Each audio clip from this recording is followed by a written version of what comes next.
A delight and an honor, really, to be with you, and there couldn't be a more important subject. And since there are four questions, already getting us ready for the next holiday of Passover, I think I'll proceed along with those. Question: Why? No. How do you define peoplehood? Was the first of them.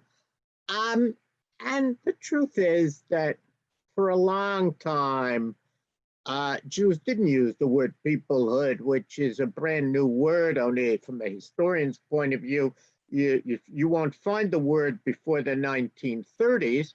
If you go way, way back, Jews defined themselves as a nation. And we still preserve that idea. Think of the popular song, Am Yisrael Chai. That is, even though we may translate it, the people of Israel lives, really, which is deeply rooted in Jewish texts, really was a nation term. And I suppose some of our ideas about peoplehood go all the way back to basic tribal values that bring us back to the days of the Bible. But of course, with modernity, there was a lot of fear about words like nation. Who wants to be a state within a state? And so Jews, especially in the New World, began searching for different words. Um, in right after the American Revolution, Jews began talking about themselves as a society, like Quakers talked of the Society of Friends.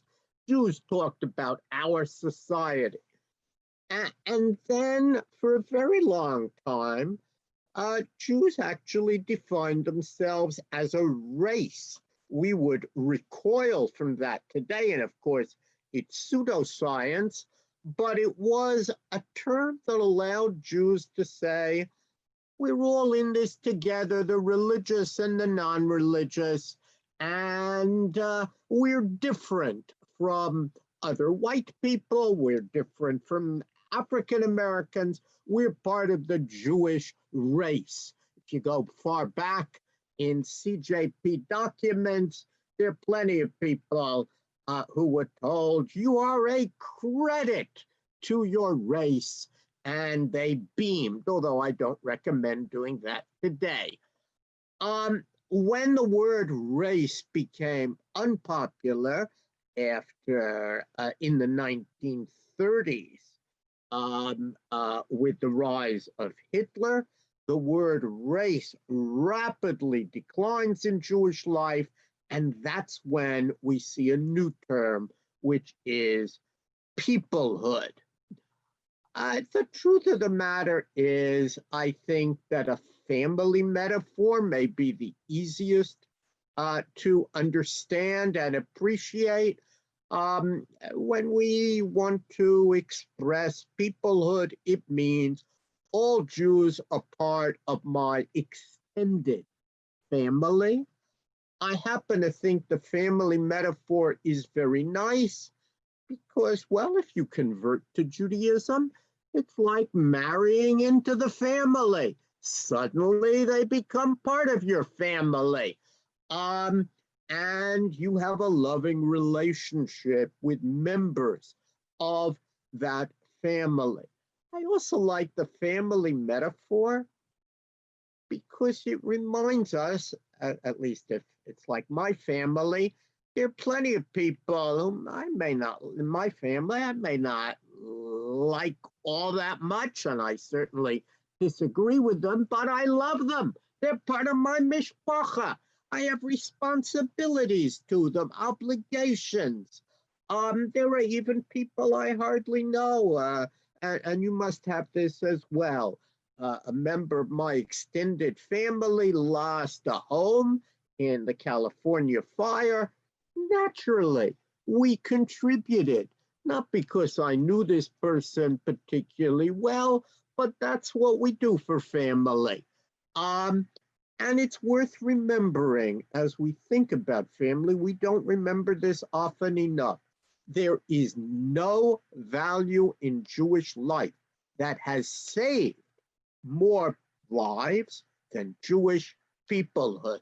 In the 20th century alone, it has saved millions, immigrants, refugees, Soviet Jews, Ethiopian Jews, and so on, who we saved because we felt an obligation to them as members of the Jewish people.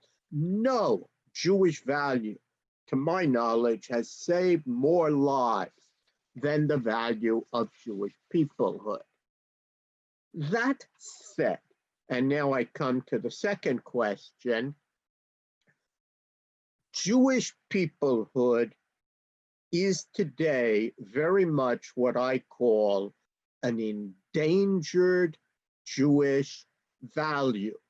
Indeed, it was only a few years ago that a young Jewish intellectual, his name was Joey Kurtzman, had a fascinating published debate with Jack Wertheimer of the Jewish Theological Seminary, and he stated straight out, as I think many young Jews think, but may not say with quite the same directness. He said, I don't regard the Jewish people as my family. Lots of contemporary Jews find Jewish peoplehood somewhat alien. It's at odds with their sense of personal autonomy, America's universalistic, even individualistic ethos. Remember, whereas Israel remains somewhat communitarian, drawing, I think, from Jewish norms, America believes in the Lone Ranger. It's very individualistic. And as a result of that, Jewish peoplehood, the sense of mutual responsibility, all Israel, all Jews are responsible for one another, and all those ideas that we subsume under the term Klal Yisrael, they are becoming endangered Jewish values. And I'll explain why I use that term.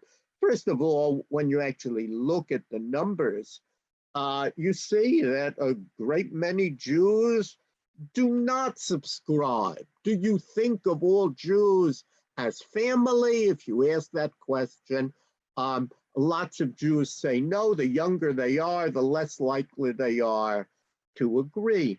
But I like the term endangered Jewish values because it reminds us that they can be saved, just like we saved endangered species, think of the bald eagle, so we can save endangered Jewish values. It hasn't been lost, but it's endangered. And I think the reason it's endangered is that in American society, it's hard to hold on to Jewish values that do not have an analog in the larger society. Yes, many of our Jewish values, don't murder, don't steal, even the Sabbath or monotheism, they're easy to explain to our neighbors in terms that they readily understand through their own faith traditions. But peoplehood, the idea that if a Jew in Russia or Ethiopia is harmed, I feel the pain, that's a hard idea to explain to members of a so-called universalistic faith, because honestly, they don't feel the pain. If a Christian in Russia is, or China is persecuted, they don't have that sense of peoplehood.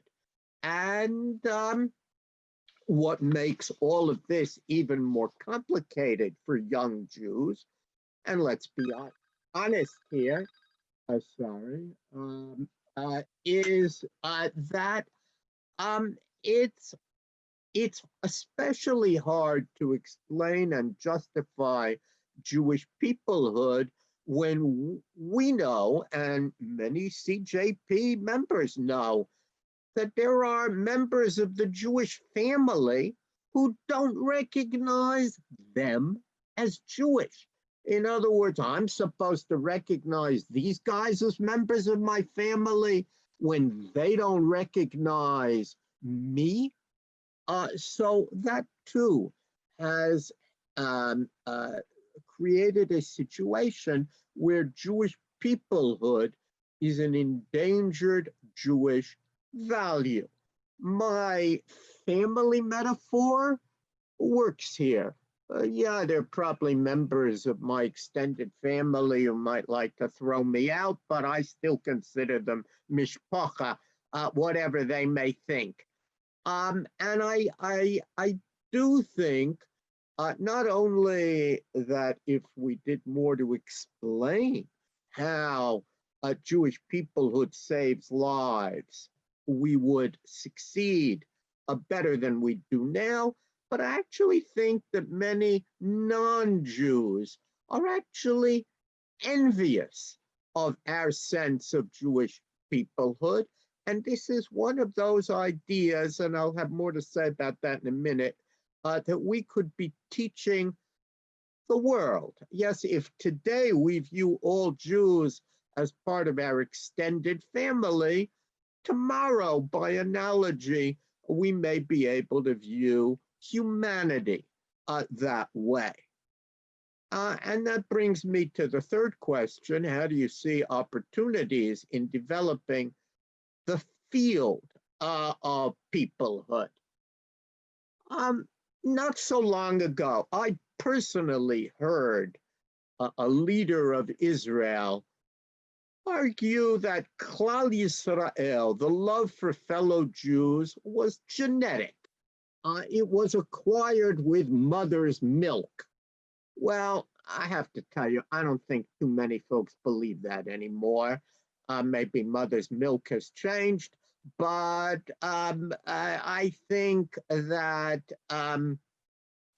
uh, we have fewer and fewer Jews today who have the experience that I actually personally did have of watching our parents physically suffer at the news that Jews were hung in Iraq or persecuted in the Soviet Union, or most vividly, were in danger of being wiped out in Israel on the eve of the Six-Day War. Most of us learned our sense of Jewish peoplehood by watching that. And I don't think that people see it that way today. So I want to make a very practical and radical suggestion to you. And that is that we make use of Jews from the former Soviet Union to teach Jewish peoplehood in every Jewish classroom. We have not built ties much to Jews from the former Soviet Union, but they're here today because of Jewish peoplehood, and they know it. And even if they are not deeply associated with synagogues, they feel part of the Jewish people. It was written in their passport once upon a time.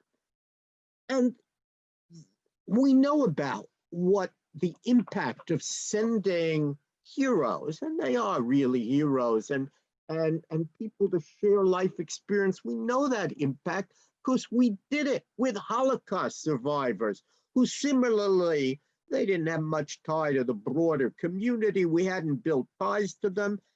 And then suddenly a genius realized we could use them to teach young people about the Shoah. In the 1960s, we realized young Jews didn't know anything about the Holocaust. They hadn't been born.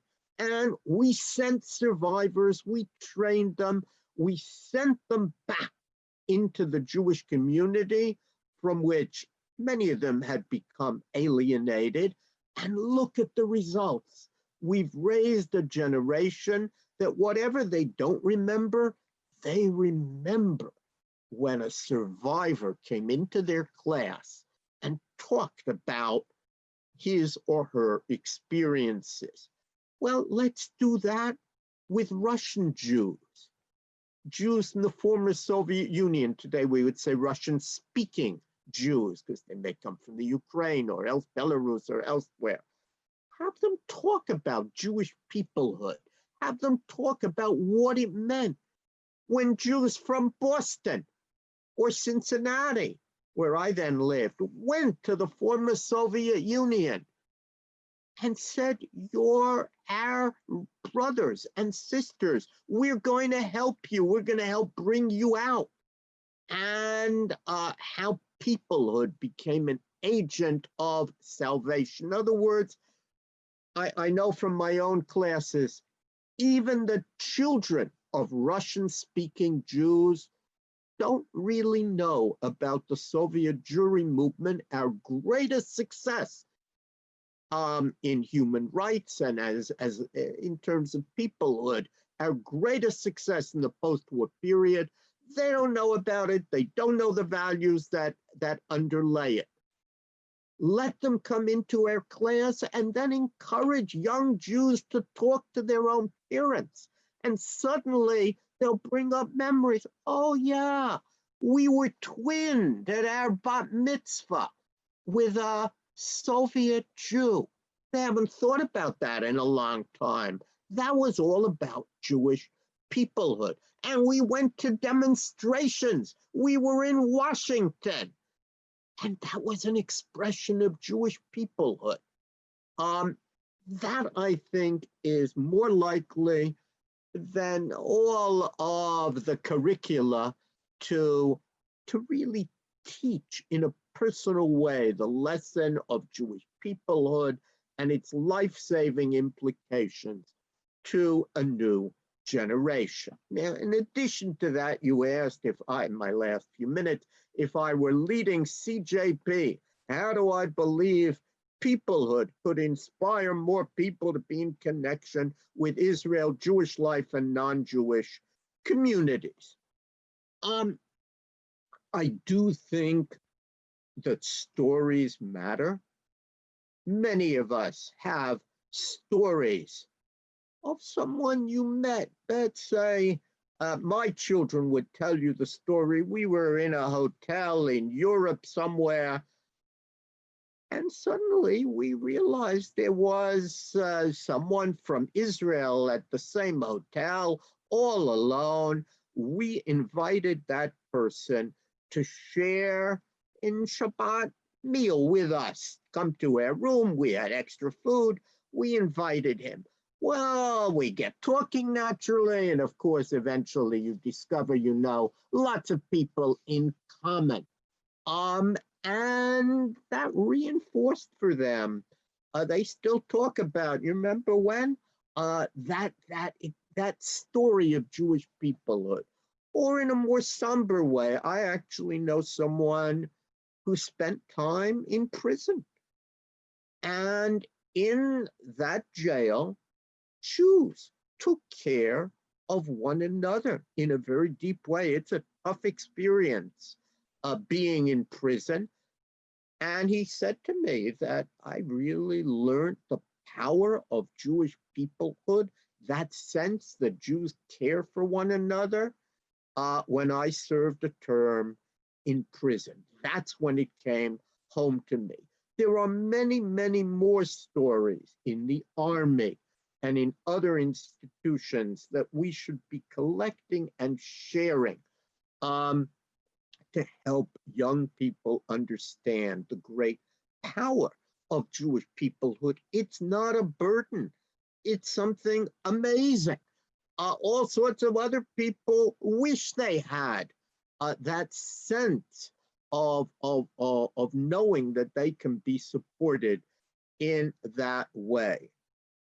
And finally, I think we should boast of this value and apply it even here in the United States, where we today more than ever desperately need it. Indeed, in preparing for this talk, I had the insight that many Jews I know were appalled and even mystified by the fact that when Americans were victims of hurricanes in Puerto Rico or were suffering in California, there were other Americans who didn't think they had any responsibility to care for them. And indeed, there wasn't a kind of broad sense that our fellow Americans have suffered.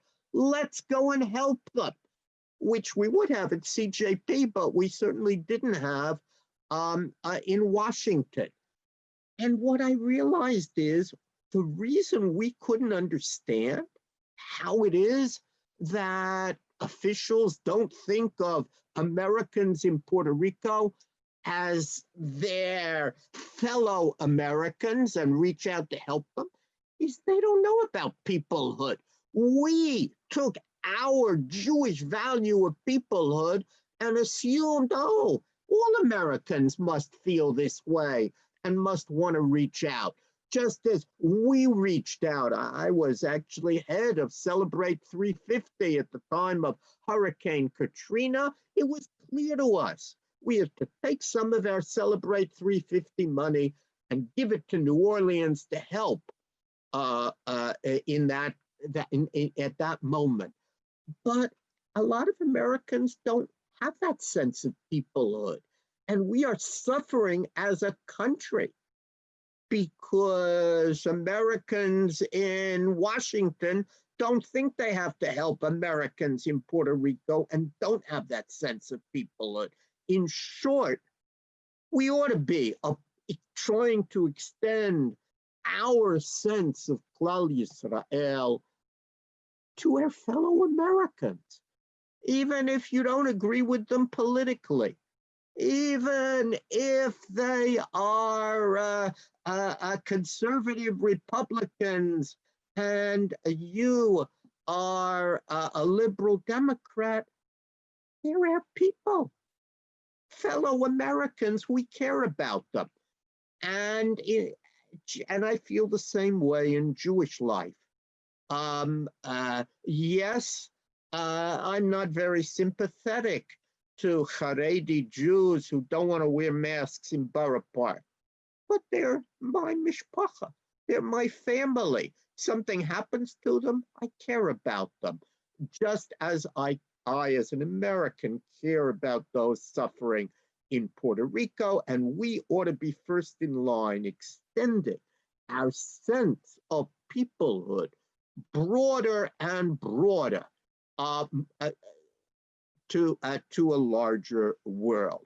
The goal, in other words, should be to take pride in the value that we have in peoplehood and then transform this endangered Jewish value into a value that every Jew can boast about and then seek to extend into other realms.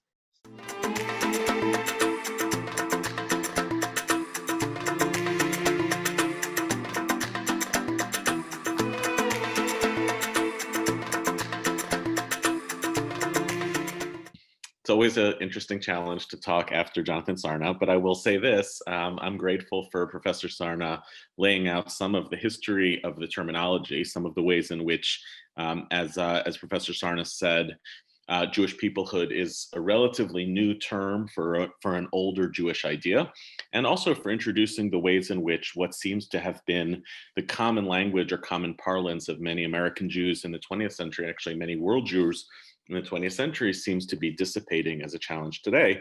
And I'm hoping that my remarks will also help us get at some of the questions that were asked.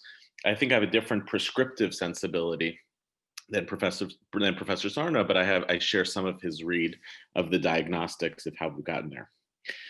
So, in terms of the original question that Aviva asked about defining the term, so I would say peoplehood is the expression of the belief that Judaism is not a religious identity or not just a religious identity, but about attachment to, as Professor Sarna said, a nation or a people. It risks being a little bit of a tautology to say peoplehood is about a people, but in as much as we invented this term to make sense of our attachment to other Jewish people, it's a pretty reasonably good definition.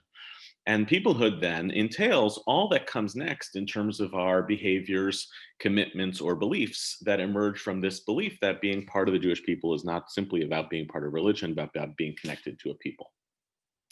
But I want to frame my remarks today in reference to the fact that peoplehood is beset by paradoxes. And I want to name five.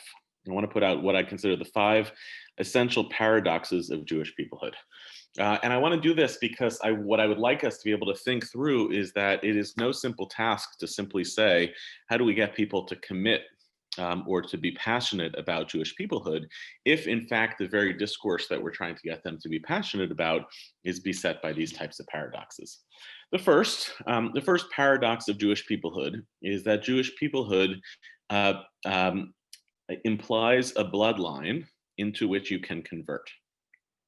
This is kind of one of the best, most interesting things about Jewish identity, but it vexes most definitions of how group identity works. Ordinarily, communities can be made up as voluntary communities for which you can cross boundaries, or they can construct themselves as bloodlines. Jewish peoplehood uniquely imagines that we are a bloodline, that there is, as Jonathan said, this notion of family or ethnicity that we are all connected to. But on the other hand, you can cross over that boundary of blood in ways that defy most communities of blood. That can mean not just conversion, but also even the very language of marrying in or marrying out betrays that we're dealing with something very different than usual communities that operate with a kind of blood hypothesis, what it means to become part of this family. In fact, one of the most vexing areas of this is that American Jewish identity has so pushed beyond the boundaries of how Jewish peoplehood has thought about itself that sociologists in the late 20th century had to invent a term to understand American Jewish identity, which they use the phrase voluntary affiliational identity. That I actually simply decide to be part of this people and I become part of it. And in doing so, that sits exactly at this threshold. That whole phenomenon is what makes American Jews so anxious about peoplehood, which is on one hand, I can cross in and out of this people. On the other hand, it's supposed to have an identity that is as thick as blood. Paradox number two is that Jewish peoplehood, Jewish people tend to think of ourselves as both a people but also as the composite of multiple tribes. That is to say, baked in from Jewish peoplehood from the beginning is a characteristic of corporate identity that's different than almost all other corporate identities, where difference is considered an essential component of belonging. It's actually, I think, one of the most radical ideas of the Hebrew Bible. That you would think, you start with Abraham, you go back down to Isaac, you go to Jacob, you would think that what happens next is that we become Bnei Yaakov, the children of Jacob, or as he becomes the children of Israel, in the sense that all of us are now the continuation of this single line. But right from the outset, the Bible indicates that those tribal loyalties are as significant in terms of the sense of loyalty that they generate than loyalty to the Jewish people itself. So powerful, in fact, are these tribal loyalties that by the time you get to the book of Numbers, 2.5 of those tribes decide it's more important for them to live in their own tribes and to pursue their own economic destiny than it is to actually cross over into the promised land of the land of Israel. And 2.5 tribes convince Moshe that that's actually a legitimate thing to do. In other words, tribal identity is far more significant as a feature of Jewish peoplehood, and it's not a bug.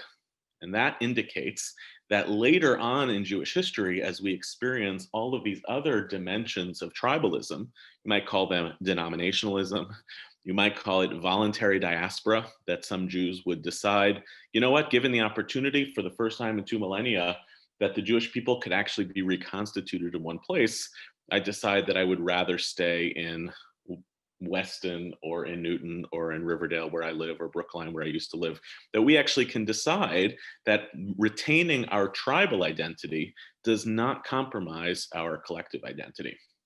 Peoplehood in this paradox is our character and our ambivalence. We as a Jewish people see ourselves as part of this people, but we are ambivalent about the sense of collectivity that it implies on us. And in fact, oftentimes, others construct Jews as being part of a people much more than we do ourselves. The first individual in the Bible who refers to the Jewish people as one people, Am B'nai Israel, is Pharaoh, because the instinct of the Jewish people themselves, the Israelites, is to actually spread apart, to live in our own communities. But it takes the pharaohs and it takes the Hamans in the Bible to actually see the Jewish people as being a much more corporate identity than we oftentimes see of ourselves. That's paradox number 2. Tribal identity is part of the package, and we're forced to ask, are we actually one people, or are we the makeup of a lot of different peoples? The third paradox is that we, as the Jewish people, have dreamed simultaneously of 2 great dreams of our relationship to the other peoples of the world. One is we have dreamed of being set apart, and the other is that we have dreamed of being recognized together with them. Do we dream ultimately of being part of the family of nations, or do we dream of being left alone? Both of these visions are present throughout the Bible as well. One of the great strange moments of the Bible is when the Israelites are being cursed, but really blessed by Bilam, is that the curse that Bilam says, which is actually a blessing, is the phrase Am levadad yishkon. This is a nation that will dwell apart. And it's hard as a modern reader to read that and say, that's the blessing? We really want to be apart from the other nations of the world? Or do we actually want to be recognized as one of them, recognized legitimately as part of the family of nations? This paradox, this question about Zionism, is one of the great ironic tensions of Zionism. Zionism pursued both of these objectives at the same time. Zionism strived, on one hand, to make this condition of the Jewish people so normal that we would be accepted by the family of nations. And on the other hand, also dreamed and basically came to the conclusion that the Jewish people would never be recognized as part of the family of nations, could never actually fit in any other society that we lived in. And the only option for the Jewish people was to separate from our other diasporas and to be left alone. Herzl says this at the end of the Jewish state. We have tried in vain to fit in with all the other nations of the world. It has not been allowed to us. So the only alternative we have is to extricate ourselves from the nations of the world and set ourselves apart. And still today, Zionism is deeply conflicted about that question. Is the dream ultimately to become part of the family of nations, or to simply try to resist that altogether? You find this sometimes in Jewish and Zionist circles in debates about the UN. Does it bother you that Israel gets singled out at the UN? Right? Most of us do feel bothered by that phenomenon. And on the other hand, because you want to, on one hand, be accepted as part of the family of nations, but there's this other side of us that actually craves that kind of exceptionalism, the extent to which we don't play by the rules of the rest of the family of nations. The fourth paradox I want us to play with is that our people has simultaneously told ourselves a story over and over again that the ultimate dream is to return to being together in one land, in one place. As religious Zionism says, Am Yisrael be'eretz Yisrael, al pi Torah Yisrael, the people of Israel in the land of Israel living according to the Torah of Israel. That's our dream. It's premised on a mythic past. Once upon a time, we were all together in one place, although we know we never really were. And then that got denied us. And now our dream is to return. That's why we say at the end of the Passover Seder next year in Jerusalem, this dream of being in one place. So that's one side of the equation. But in the meantime, the actual characteristic of the Jewish people throughout its history has not been actual return to one place, but wanderlust.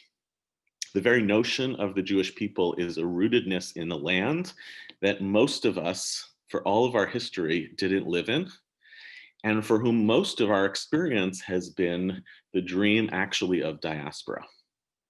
Diaspora gets a bad rap because in most of Jewish history, it seems like the places Jews had to live when we couldn't live in the places we want to. But the reality is that the Jewish people invented diaspora. In fact, the notion of the Jew doesn't make sense without diaspora. The Jew is the name of the Jews is a reference to the fact that people living in other parts of the world had people among them who they were trying to attach an ethnicity to. You're a Judean. The identity of a Judean only makes sense when you're in Rome because you have a name of somebody who seems to belong to a different place. Here's an incredible fact about the Roman Empire. Every single place that we have archaeological evidence that the Roman army reached throughout the known ancient world, there is evidence of Jewish civilization. It's because Jews were part of that story, part of that dreaming. In fact, part of the reason that I think America has been so good to Jews and Jews have found such a good place in America is because America is also a place of wandering and seeking, going out on your own, pursuing your own destiny. And that is a characteristic for Jews of Jewish identity throughout our political history. We are a landed people who invented diaspora. And the fifth paradox that I want to leave us with is, this is a little bit of a weird one. The whole conversation about peoplehood is a secular discourse, secular story of nation. It makes sense, especially in the 19th and 20th century when the rest of the world is talking about and thinking about nations and nationalism. It is a secular idea that actually goes against the idea of Judaism as quote unquote of a religion. But our secular discourse of nationalism hinges on a religious story of promise. We only have the idea of ourselves as the Jewish people in some sort of secular way on the basis of a religious tradition, the Bible. One of the most remarkable things that was once said to me by a Muslim leader who had come to study at the Hartman Institute is he was studying, trying to understand the Jewish people's relationship to the land of Israel. And I was teaching a class on religious Zionism, and he interrupted me about 5 minutes in. And he said, I don't have any issue whatsoever with religious Zionism. That makes sense to me. You believe the Bible, right? Okay, great. Now you have your political identity that comes out of it. He said, I need you to explain to me secular Zionism, where you're claiming ownership of a land on the basis of a book you don't believe in. I was like, that is actually a great question. And I kind of like threw out the other lecture. I'm like, okay, great. Let's spend 2 hours on secular Zionism. But that question betrays a paradox that I think is deeper in our tradition than we give credit for, which is that we do want to think about this as being some sort of secular national identity, but the primary literature that motivates that secular identity is rooted in a religious tradition.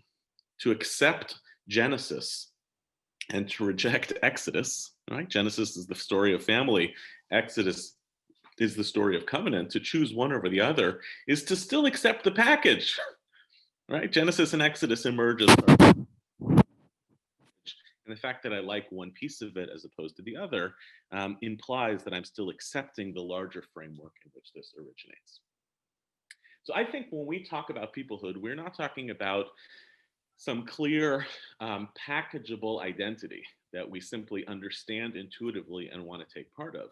What we're actually attempting to do is to grasp a discourse that is beset by paradoxes, and those paradoxes have characterized tensions that the Jewish people have held throughout our history in trying to make sense of our own complicated political and spiritual identity among the family of nations. Now, can you hear me okay? There's something hitting your microphone. Okay, well, I haven't moved, so let's see. Is it a little bit better now? Yeah. I'll try not to touch my computer anymore. What I would argue, however, is that what effectively happened is that peoplehood rises in the 20th century largely on the basis of external circumstances that the Jewish people are living in that mitigate one side of the paradoxes. If I take away the strength of one side of each of these paradoxes, then peoplehood becomes a strong identity for especially American Jews and world Jews throughout the 20th century. So for instance, the more powerful anti-Semitism we face, the easier it is to kind of lean into the sense that we are basically other, that we are never going to be accepted among the family of nations. I like to think of characters like Pinsker and Herzl, some of the most powerful figures in the formation of early Zionism, as basically Judeo-pessimists. They never believe that the Jewish people are going to be accepted as part of the family of nations. And so the story of basically extricating ourselves from the family of nations, do it ourselves, actually wins the day. If you kind of give up on the idea that you can ever really assimilate, you can make for one version of a Jewish peoplehood that thrives. 20th century creates an urgency of homeland. Okay, so in that diaspora versus land tension, if I really come to the conclusion that it's not going to work for us in Tunis or in Jerba or in Krakow or in Paris, then that story of homeland winds up taking on much more powerful potency as being the solution to the Jewish people's problems, as opposed to one half of, or another half of the paradox. As the condition of the Jewish people throughout the world shifts from diaspora to exile, it alleviates some of these tensions. And as a global conversation on nationalism takes off in the 19th or 20th century, our tribalism fades in urgency. And the story that we want to attach ourselves to is one of real collective identity as opposed to tribal or denominational identity. Perhaps the most urgent expression of how the 20th century changes the dynamic of these paradoxes is that the Jewish people are given the opportunity to have a shared project. For American Jews, that's really the gift of the state of Israel, is we have a shared project. You look at the history of philanthropy in the middle of the 20th century, and the sense that for American Jews to participate in building the state of Israel was not just, as Professor Sarna said, because Jews needed it at that time, right? Those Jews in the land of Israel needed it. It was also because diaspora Jews needed it. American Jews needed it. The ability to participate in one shared exercise did wonders for the building of American Jewish identity in the middle of the 20th century. But if we take all of those external circumstances and reevaluate them, at the end of the 20th century, a lot of those external circumstances have faded. And what it appears like, what I would say it feels like, is that we are re-entering, we are kind of reverting to the mean of Jewish history and our relationship to Jewish peoplehood, where we are back in these tensions, as opposed to feeling as though the external circumstances create the very obvious affinity towards Jewish peoplehood as the identity or the project in which we want to participate. If the 20th century for the Jewish people could be summarized as the great journey towards home, the great searching towards home, consider so many of the stories for the Jewish people of the 20th century were about dislocation or disruption, right? But between 1900 and 1950, a massive percentage of world Jewry had left their homes, massive percentage. So the 20th century is characterized as the search for home. Increasingly, it appears that the big leitmotif of the 21st century for the Jewish people is making sense of being at home again. Certainly, it is true for Jews in the land of Israel. The problems that the state of Israel faces today are not the problems of journey, they're the problems of arrival. How do you actually be in charge when you're in charge? How do you run a Jewish and democratic state? How do you guide a public square? How do you deal with all of these issues that actually the history of halakha never prepared you for, like running a public health department, right? Governing people who are not your own. The power, having the power not only over your own people, but potentially over other people. And reality is that American Jews are facing the same challenges. American Jews do not overwhelmingly see ourselves as being in exile. If you feel in exile as an American Jew, you can pick up and get citizenship at the airport in Ben Gurion. American Jews, the challenges that we face are also the challenges of at-homeness. Lisa, the question that you said one of your kids raised early in the pandemic is an evidence to this. If you feel the sense of at-homeness, that you are responsible not just for taking care of your own, but for taking care of the most vulnerable, you are essentially enacting a sense of belonging in the very society that you're in. You can only experience that if the sense of existential vulnerability against your own group has effectively been dissipated. Now, I'm not arguing that all of the conditions that governed the 20th century have gone away. Certainly wouldn't argue that anti-Semitism has gone away. In fact, as we know, it's experiencing a resurgence. But even anti-Semitism in this current moment in America shows better evidence of Americanness than it does of otherness, because the American Jewish response to anti-Semitism has been to respond to anti-Semitism through partisan lenses. And once we've partisanized anti-Semitism, we have basically said it is an aspect of America as opposed to simply something that makes us other. So if this is the case, if we are back basically at a moment in which, rather than peoplehood being the default commitment that Jews in the 20th century enacted, but now a source of tremendous tension for American Jews, what might we do about it? And here I'm going to kind of questions 3 and 4 that you presented, Aviva, about what might we do as a Jewish community or as CJP.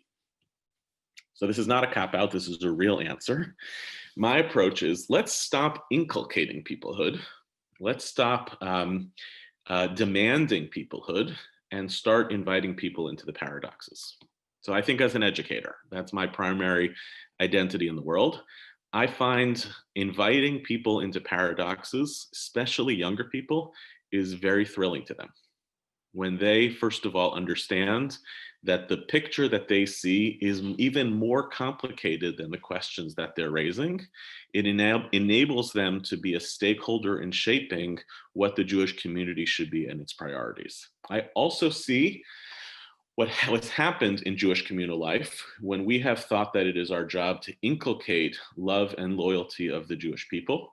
And what it does, almost always, demanding that people hold to a particular value, requires consistency on our part, which we don't always have, and it always invites hostility.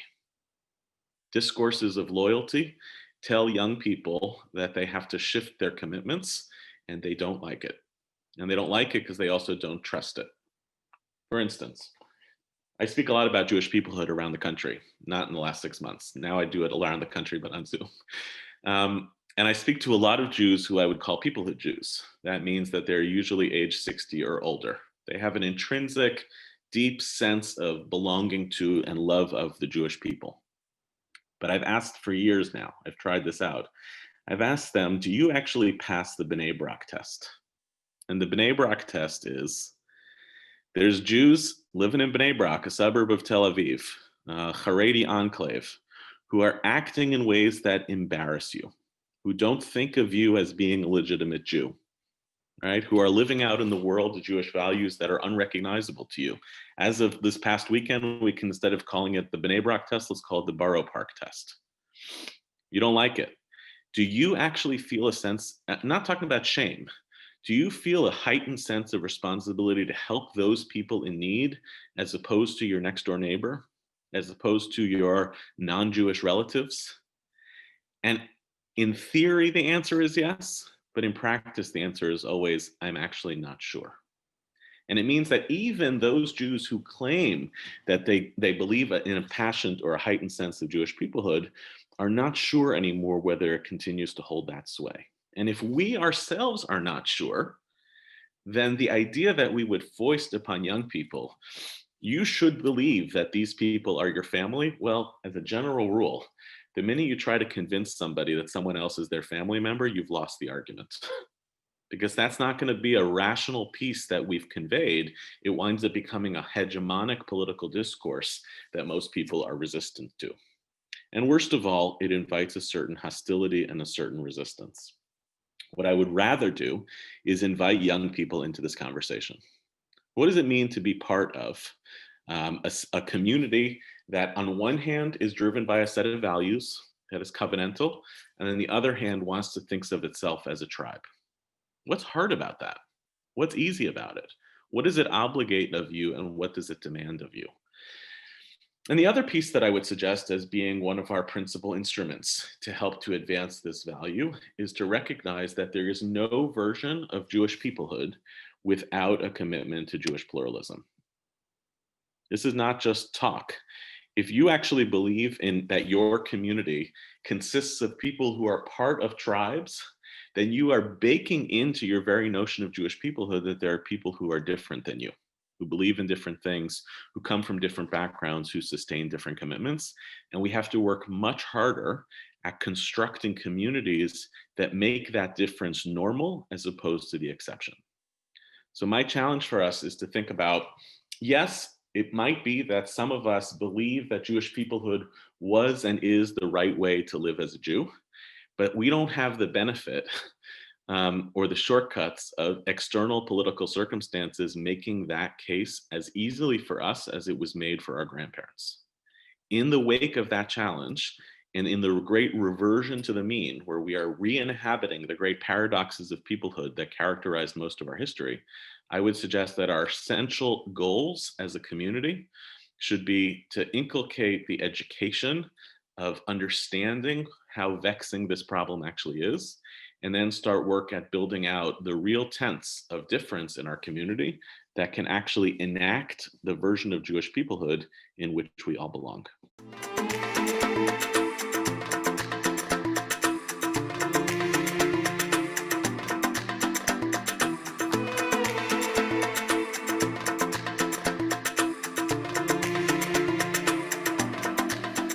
I'm really delighted to do this, and I'm going to jump right in. I'm going to share a screen for most of the time, and then we'll unshare towards the end, and then we can see each other and talk.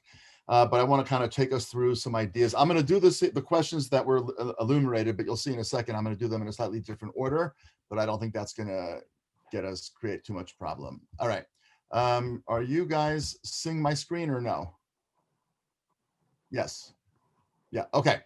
And you can still hear me, I assume, since you're nodding, and you would not have nodded if you had not heard the question. Okay, great.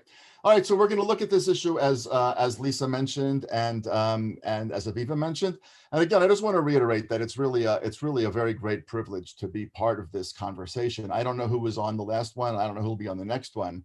But you obviously in Boston have an unlimited reach to people all over the world, and including a huge talent pool in Boston itself. So it's really a great privilege, and I'm really honored and touched. I feel very close to the Boston community. Obviously, a lot of friends. We lived there last year for 7 months.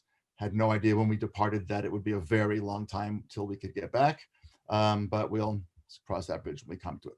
Anyway, so here are the questions, and I want to try to look at them in a slightly different order. I want to talk first about why the topic matters, and then talk about how we might define peoplehood, and then a little bit about the opportunities about developing. And if I were leading CJP, I would spend most of my time mourning the fate of CJP. So I will not spend a lot of time on that. You are all infinitely better equipped to say. I mean, maybe a thought or two, but really, and that is really outside my skill set and my comfort zone. So I put it on there because it was part of the homework. But I will confess to the teacher that I didn't do that part of the homework very well, because it's really nothing that I know about, and it would really be the blind leading the sighted. All right, so I want to talk a little bit about why I think peoplehood matters more today. And I really do want to focus on America, especially right now. And I do want to focus on some of the challenging times that Lisa spoke about, and it's on everybody's mind. I mean, obviously, today's a Monday, so tomorrow's Tuesday, which means it's 2 weeks from tomorrow. And, the election is not going to put to bed any of the issues that we're all worried about when it comes to America, regardless of which side of the aisle we happen to be on. It makes no difference at this particular moment. But there are things happening in America that I think are problematic for Jews, which I think actually is going to make peoplehood more of an issue than it might have been recently. So I just want to show you a few things. Tablet Magazine, which I'm sure most of you are familiar with, and if you're not familiar with Tablet Magazine, you should become familiar with Tablet Magazine, because they really do great stuff. And Tablet has really taken on this whole issue in a very, very big way. So about a month and a half ago, they put out this piece by Eve Barlow. If I'm not mistaken, she's originally of Scottish extraction. She is Jewish. but she doesn't usually write about Jewish stuff. And she wrote a piece in Tablet magazine at the very beginning of September, Wake Up America and Smell the Anti-Semitism. It's a very long piece. It's a painful piece. And here's one of the quotes from it. In America, anti-Semitism seems to render American Jews further from their Jewish identity, she argues, and closer to a desire to blend in as leftists, as allies, as Americans, and so forth. And we're not going to obviously do her piece justice, but I do want to commend it to your reading. If you haven't read her piece, it's, I think, supremely important and very well done. You can agree with it or disagree with it, or agree with parts and disagree with parts, but it's exceedingly serious. It's also very long, and I think it really deserves a hearing. And another piece that, of course, is getting a lot of talk, which came out just a couple of days ago, is Barry Weiss's piece, also in Tablet magazine, which she called Stop Being Shocked. And if you look at the right here, I just took kind of one of the many, many paragraphs that one could have quoted from her piece, but she kind of lists incident after incident after incident of things getting dicier for Jews in America than they have been in a very long time. I mean, we can discuss this, and I'm sure that there are different views in the group. My own view is very clear. I think that things are becoming very complicated. I think they're becoming complicated on the left. I think they're becoming complicated on the right.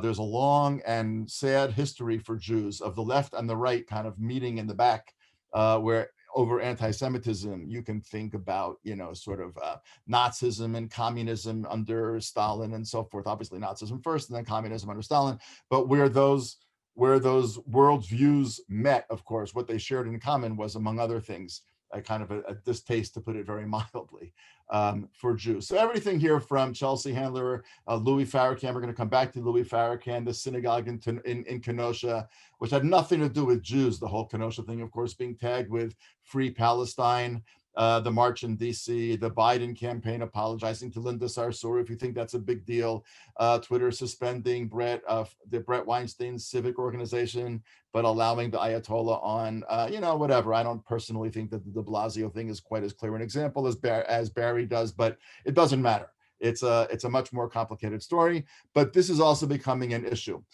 This is from yesterday's New York Times. I'm assuming that 2 days ago, New York Times. As you probably saw, Natalie Hopkinson, who's a professor at Howard University, wrote a story seemingly innocuously about the women who were instrumental in getting behind the Million Man March, but it's filled with, you see how it starts, right? Louis Farrakhan, the head of the Nation of Islam, realized he needed help in his quixotic quest to summon 1 million Black men to the National Mall. And there's a very long piece in the Times a couple days ago by Natalie Hopkinson. And, basically it whitewashes Farrakhan. Farrakhan's anti-Semitism is nowhere mentioned. All of his outrageous dimensions are nowhere mentioned. He's kind of just seen as a great liberator of African Americans, which of course is definitely part of his career, but it's definitely not the whole of his career. And then people made a big stink about that. People wrote about right away, the kind of Twitter sphere lightened up with how could Natalie Hopkinson have written a piece like that kind of whitewashes him. And she came out with a whole bunch of tweets. This is only one, but look at the middle line on the right-hand side. People who have become white, that's us, right? Us Jews. People who have become white should not be lecturing Black people about oppression. In other words, there's this way in which Jews are now seen as part of the problematic elite, especially by the left, and on the right, they're seen as being not white enough and not Christian enough. So on the left, Jews are becoming white, which is a problem. On the right, Jews are not white enough. There's not really much you can do about your race. There's a little gratuitous mention of Hitler here, which we won't go into. But I think even this, there's obviously literally dozens, if not hundreds of examples one could point to. But my own take, and again, as an American who cares deeply about America and who lived in America for 40 years before we made Aliyah 20-something years ago, it looks to me from afar, and either afar gives you better perspective or a worse perspective, and we could argue that one too, that things are getting very, very complicated for Jews in America. I'm not talking about railroad trains or anything of the sort, but it's getting complicated. And I was sitting on the beach today. We just got out of a lockdown, as many of you know. So my wife and I took advantage of day 2 out of lockdown and went to the beach, where I had my laptop and was working on this. And as I was working on it, an email came in, literally, so I stuck it in. And I obviously am not going to reveal the name of the person who wrote it because it's a private email. But this person who is a major Federation executive in the United States, we'll just leave it at that, wrote about this the New York Times issue. And then this person wrote as follows: I was recently informed by an African American top elected California state official that Jews are not an ethnic group according to the experts and should stop whining about anti-Semitism. He has much support from the far left here. This person, by the way, is also fairly left that's writing me, which is most of the state government. Let's hope we find a way, etc., stitch this back together. A collision course that on many levels has long-term implications for this country. Again, so here's another person writing about from the Federation point of view, and one could really go on and on and on. Therefore, I actually think that Jews are going to have to come to a place in America where they're going to be forced to actually defend themselves to the larger world, and they're going to have to defend themselves a sense of, why do I want to be part of this? Like, if this whole thing is becoming so complicated, why not just walk away? So we're going to have to make an argument inside the Jewish community to say to young people especially, here's what we are, here's why it's important to be part of us, here's why it's meaningful and fulfilling to be part of us, but also to say, there are a lot of things going on in the world, and we actually want the world to understand who and what we are, and what are we actually going to say? Again, I know that I'm going somewhat quickly because I want to try to honor the 30-minute time frame before we open it up for questions. Here's what we usually say. I mean, this is not everything that we usually say, and I'm happy to hear more that I've left out. But we call Judaism a whole bunch of things. We call it a religion, and I'm going to talk about why each of these things doesn't work in a minute. We call it a culture. To a certain extent it is, but it's not all of it. We call it an ethical system. We talk about tikkun olam, making the world better. We talk about an ethnicity. I think that all of those things are obviously part of what Jewishness is, but they're all very problematic as a fundamental definition of Jewishness, right? Because obviously, if you call Judaism a religion, then what about all the Jewish atheists are out there, or the Jewish agnostics, or the Jews who don't define themselves as religious in any way? Very hard to imagine somebody talking to them about themselves as a passionate Christian and then saying they don't believe in God, right? But you can easily imagine somebody calling themselves a passionate Jew and saying they don't believe in God.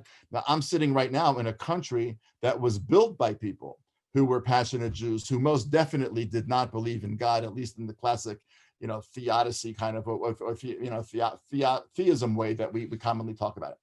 A culture. Now, yes, Judaism has a lot of cultural elements to it. We could argue again about what they are, but ask yourself, what cultural elements did a secular Parisian, let's say in 1920, before the war, and a Jew at that same time in Yemen, what culture did they exactly share in common? They saw themselves as being part of something in common, I think, but what cultural element was it?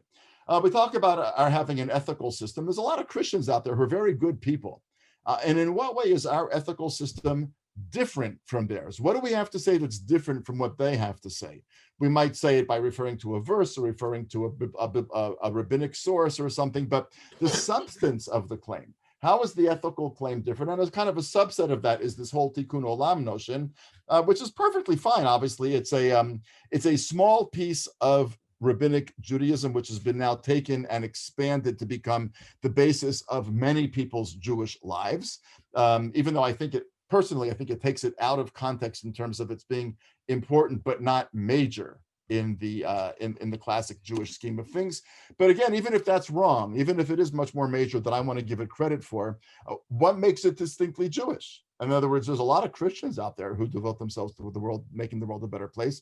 There's a lot of Muslims out there who devote themselves to making the world a better place. And there's a lot of people who are not part of any religious tradition. There's people who are parts of other religious traditions that I didn't mention, all of whom spend their entire lives making the world a better place. And so if the fundamental claim that what Judaism is really about is that, that's fine. That's certainly a good thing to be about. But what's distinctly Jewish about it, except that we might talk about it with Hebrew sources, and we would talk about it in a synagogue as opposed to being in a church or a mosque or some other setting? What's distinctly Jewish about it? And an ethnicity.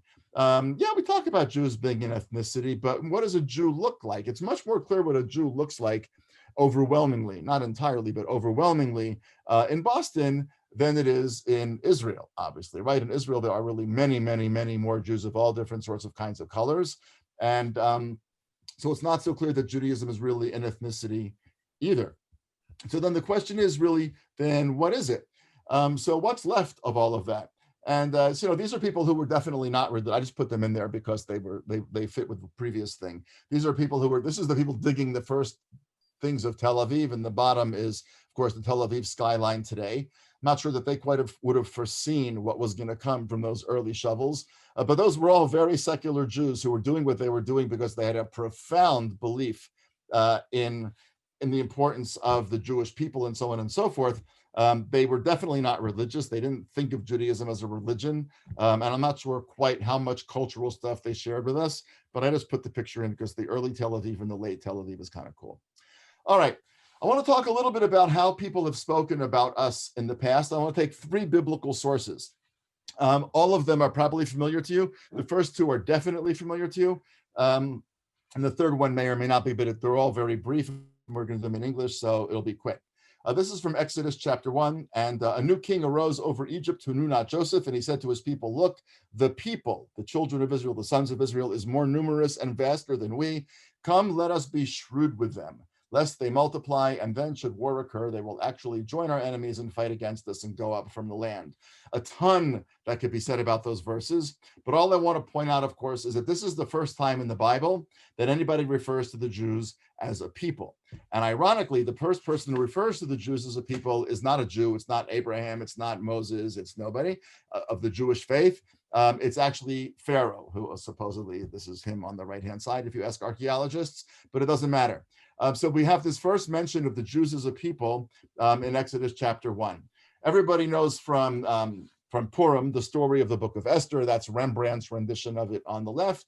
And Haman said to the king, this is also a very, very famous verse in chapter 3, verse 8, there is a certain people scattered and separate from the peoples in all the provinces of your kingdom, and their rules are different from every people's, and they do not observe the king rules, and it does not pay for the king to leave them in peace. Now, verse 9, if it please the king, let it be written to wipe them out.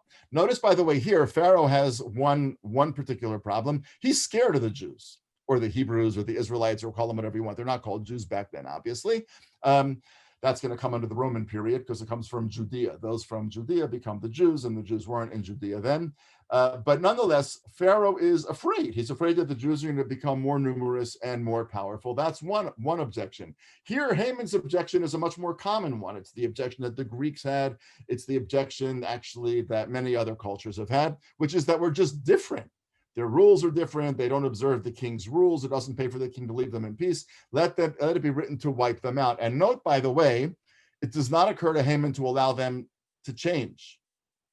That's not one of the options that Haman's willing to give them. There's only one thing that can be done. Same thing that Pharaoh concludes, which is to do them in.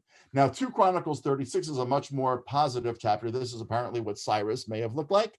And this is the very, very, very last verses of the entire Hebrew Bible at the very end of 2 Chronicles chapter 36. Thus says Cyrus, king of Persia, all the kingdoms of the earth has the Lord God of heaven given to me, and he has charged me. This is Cyrus himself speaking.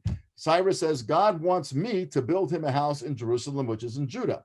Whoever among all of you are his people, may your Lord, your God, be with him and let him go up v'ya'al, like aliyah, that kind of ya'al. Ya'al is actually the very last word of the Hebrew Bible is to go up and go there. That can't obviously be accidental.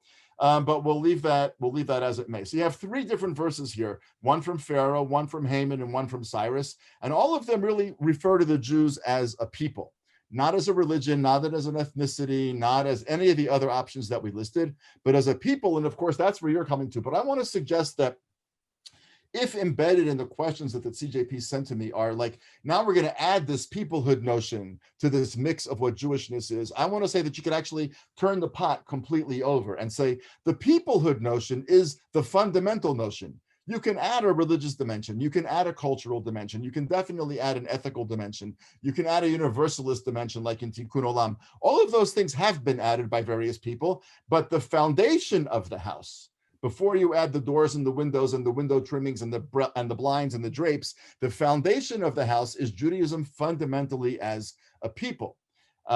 This is a great photograph by Tzion Ozeri, who's actually one of, I think, the Jewish people's great photographers of our own age, lives right now in New York, but is of Yemenite extraction and lived most of his life in Israel. In any event, what makes our people a people? First of all, it's clearly not an ethnicity, right? I mean, you look at that, we're definitely not an ethnicity. And that's a picture that makes you sort of wonder, it's not so easy to describe what a Jew looks like anymore. So what has made our people a people? Now, this is going to be a little bit more controversial, but I'm going to put up here what I think have been the most commonly mentioned things that people point to when they try to say what should make the Jews a people. One of them they say is that we have been a group of people, or a people, who have been about revolutionary ideas. And we could spend an entire semester going through what some of those revolutionary ideas were. Obviously, monotheism was a revolutionary idea in its day.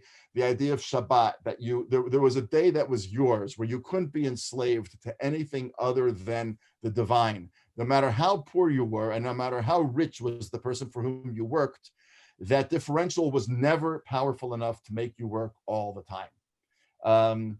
And I know a lot of people, even now, by the way, who are not Shomer Shabbat, they don't observe Shabbat, but they won't use screens on Shabbat. It's not a halachic issue, but I think it really is an attempt to recapture that sense that something about the modern world has captured us back.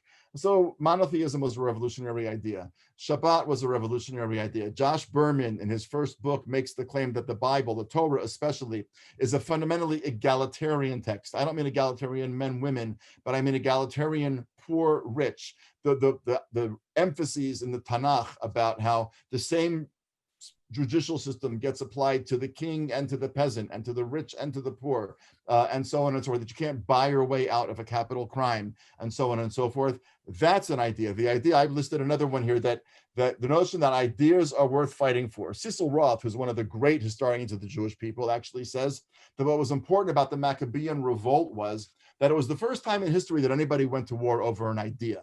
Now, I'm not enough of a historian to know if Cecil Roth was right, but I'm enough of a reader of history to know that Cecil Roth is a giant in the field, and whatever he says has to at least be taken seriously, even if not agreed with. Most people have also pointed to this idea that we have taken the idea of exile seriously. Some people think of it as a burden. Some people think of it actually as a gift. There have been Jews who have argued actually that it was being exiled that liberated us, that made us part of the family of peoples, and so on and so forth. There were people way back when who said that, and many more people in the modern era, as something to solve, or as something that we want to kind of thinking of. We have to make a home in exile. But if you want to know what's the centrality of the idea of exile, think, for example, about the holiday of Purim, once again, where you read the book of Esther. The book of Esther is about diaspora life. Now, we can again discuss what exactly it's saying about diaspora life, but the book of Esther is about diaspora life, and the book of Esther doesn't even mention the land of Israel, right? Everybody talks about the fact that the book of Esther doesn't mention God. That's true, but what's actually really more interesting is that it doesn't mention the land of Israel, because actually the land of Israel as a quote-unquote character of the Bible is much more ubiquitous than God in the Bible, believe it or not. Think of the Passover Seder. We could do a big Seder, a little Seder, a traditional Seder, a modern Seder. The vast majority of people end the Seder by singing Lashana Ha'aba'ah B'Yerushalayim, which is a way of saying that this odyssey of getting out of Egypt to wherever we happen to be right now culminates, as we so to say, in a, excuse me, apologize for that, culminates in going to a certain kind of a place, whether we want to go there or not. Think of Ne'ilah, which is the last service of Yom Kippur, right? As the sun is setting on the afternoon of Yom Kippur, very often Ne'ilah ends after the shofar blowing with, again, singing B'Shana Ha'aba'ah B'Yerushalayim. I would argue that the other part of what the land of what this peoplehood has always been about has been a love affair with the land of Israel. A love affair, by the way, can be a complicated thing, right? I mean, love affair isn't all mushy and gushy, right? A love affair can have its very tense moments, and a love affair, I don't mean as a kind of a love affair outside of marriage. I just mean, a loving relationship. Loving relationships are passionate, and they involve a tremendous amount of love, and they can involve anger and disappointment and regret about all kinds of different things. But I think the Jewish people have been in this kind of a very conscious and very complicated relationship with this land for a very long time. And the only thing that you can't do in a love affair is not be engaged in the passion of that relationship. And for a very long time, at least, Jewishness has always been passionately engaged with the relationship with this place, whether it was for coming back, against coming back, believing in its importance, et cetera, et cetera. Couple of other quick things, and I will finish within the 30 minutes that I was allotted. We didn't start exactly, it's at 12 o'clock your time. The Jewish bookshelf, obviously, where are these ideas going to come from? If the first thing is that we're about ideas, or if we're going to express that the notion of exile is important to us as part of our way of thinking about the world, well, how are we going to find that out? How's that going to be communicated in our conversation with ourselves? And that's where this Jewish bookshelf, from the Bible to the Talmud, to the medieval Spanish poet Shlomo ibn Gvirol, to Amos Oz, and you could mention literally hundreds of other people, but we ourselves could brainstorm and come up with 100 of them very easily ourselves right now. It's the Jewish bookshelf, which is really the repository of these ideas. It's the Jewish bookshelf in which this passionate love affair and even angry love affair sometimes with the land of Israel gets expressed. And I would say something about the complicated experience of memory for Jews. Just wrote a piece about this in Mosaic magazines. If you have any interest in it, you can just Google it. After we're done, it's in mosaicmagazine.com, and if there's a piece, just Google me, and it came out a couple weeks ago. And then I would argue Zionism. Now, this is actually a little bit more controversial, and this is the first one that I'd be willing to give up on. But I don't mean Zionism only as a political movement, but I mean, first of all, I think it was ubiquitous until the modern period. The idea of yearning to come back to Zion, I'm going to call that Zionism, even though that's not really what Zionism is, but this idea of the yearning to come back to this land, even if you knew you weren't really going to do it, because you couldn't or you wouldn't, whatever the case may be, the engagement with that idea of the magnetic attraction of a people and a land, I think has also been one of the platforms of that peoplehood piece. But again, one can argue with that. And I think that would be a worthwhile conversation for every community out there to begin to have. So I just want to go back for a second. The question really is here then, what's made our people a people? And I think if you want to argue that all those other things that we saw are not really what it can be, right? If religion isn't enough, and culture isn't enough, and an ethical system isn't enough, and tikkun olam, as important as it obviously is, isn't enough, and we're clearly not an ethnicity. Think about that boy and the two boys that I just showed you in that picture. If that's not the case, and if therefore it's true that peoplehood is really the foundation of the whole thing, then I think the really important question for communities to have is, what's the fundamental nature of peoplehood? What's the substance of peoplehood? And what are we going to bring as proofs? If we ended up having a conversation in which we were pulling books off the bookshelf and having conversations about different periods of Jewish history, all to buttress our argument about what's the fundamental substance of Jewish peoplehood, I think we would deepen in a very significant way the conversation that we're having in Jewish communities in America and in Israel. This has got nothing to do with Israel having it all worked out. Believe me, most definitely not. And I'll just end with this. This is obviously the very famous picture of Sharansky crossing the bridge with the American ambassador when he was let out of Soviet prison. And I think that Natan, who is a very well-known figure here in Jerusalem and as a friend, I think that Natan really embodies this notion of Jewish peoplehood. He was not religious when he became a prisoner of conscience. He wasn't terribly learned Jewishly. He didn't have access to very much. He didn't have anything much more than rudimentary Hebrew. But he argues that what enabled him to survive in prison was the sense that he was part of something grand. And it had nothing to do with what he believed. And it had nothing to do with what he ate or what he did on Shabbat. And it had nothing to do with knowing the Jewish canon, because he didn't know the Jewish canon. But it had a tremendous amount to do with sensing that there were peoples out there, and he was part of a people that had a long and proud history. And all he wanted was the opportunity to be able to express that peoplehood freely, which is why, first of all, he wanted to leave the Soviet Union. And then second of all, obviously, he wanted to go to Israel, which of course he was ultimately able to do. So my argument would simply be that I think it's fabulous that you guys are having this conversation. I really do.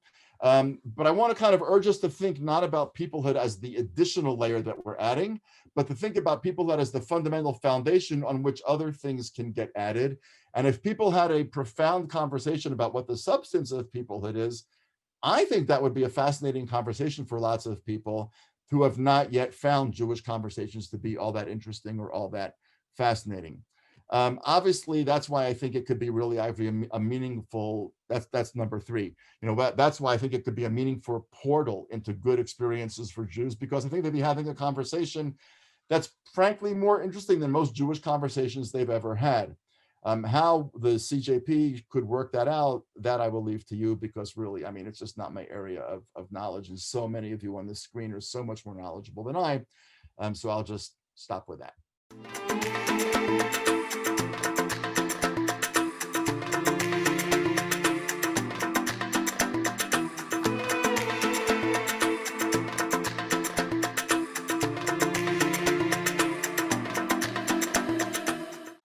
I actually benefit from having listened to both Jonathan and Yehuda, and then now today Danny, and also they did all the heavy lifting in terms of setting the foundation for this. So I didn't have to set up the text that we should look at.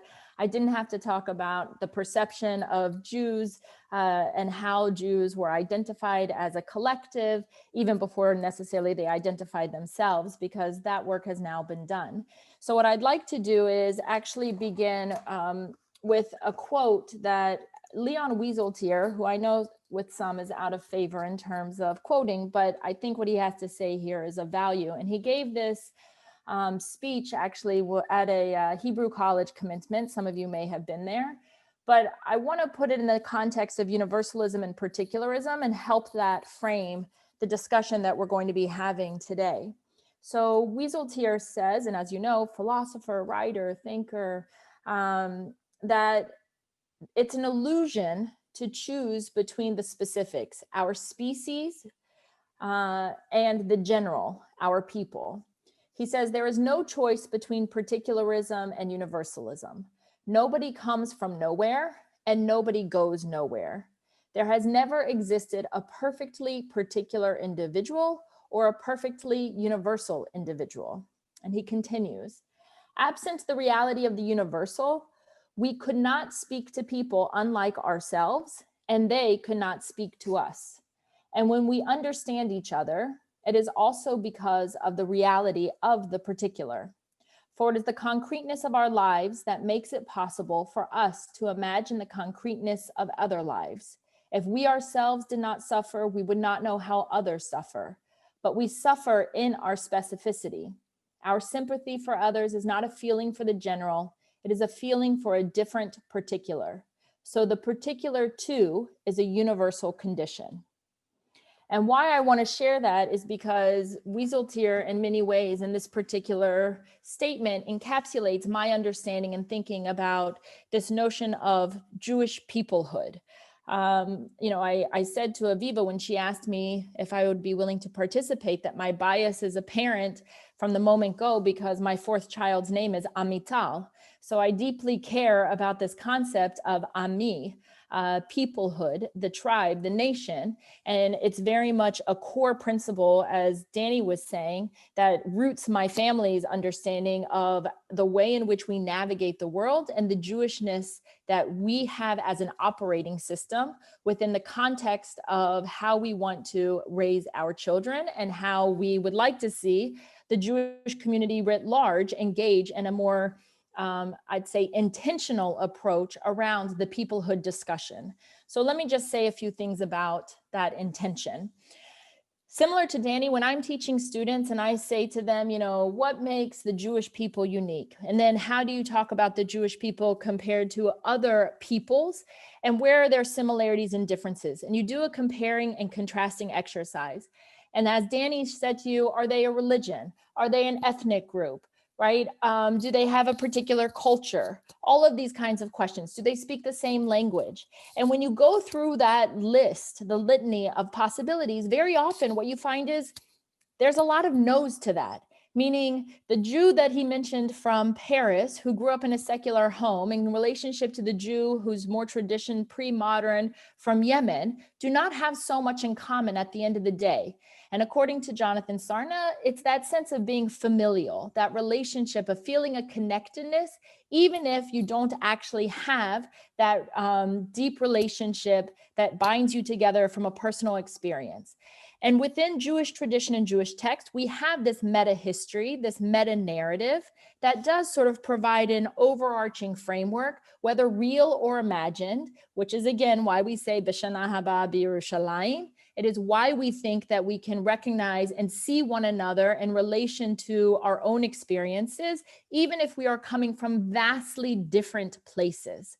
But I would argue that when we think about this concept, we cannot only rest on the laurels of how we would like it to be, and we cannot only imagine the importance that peoplehood has had, I'd say in the mid 20th century to late 20th century, but may not necessarily be the same dynamic that exists in the 21st century. And so what do I mean by that? What I mean by that is this notion of being a tribe, a people in the American Jewish context is a notion that does not necessarily resonate with younger generations. That does not mean that young people, young Jews are not seeking meaning.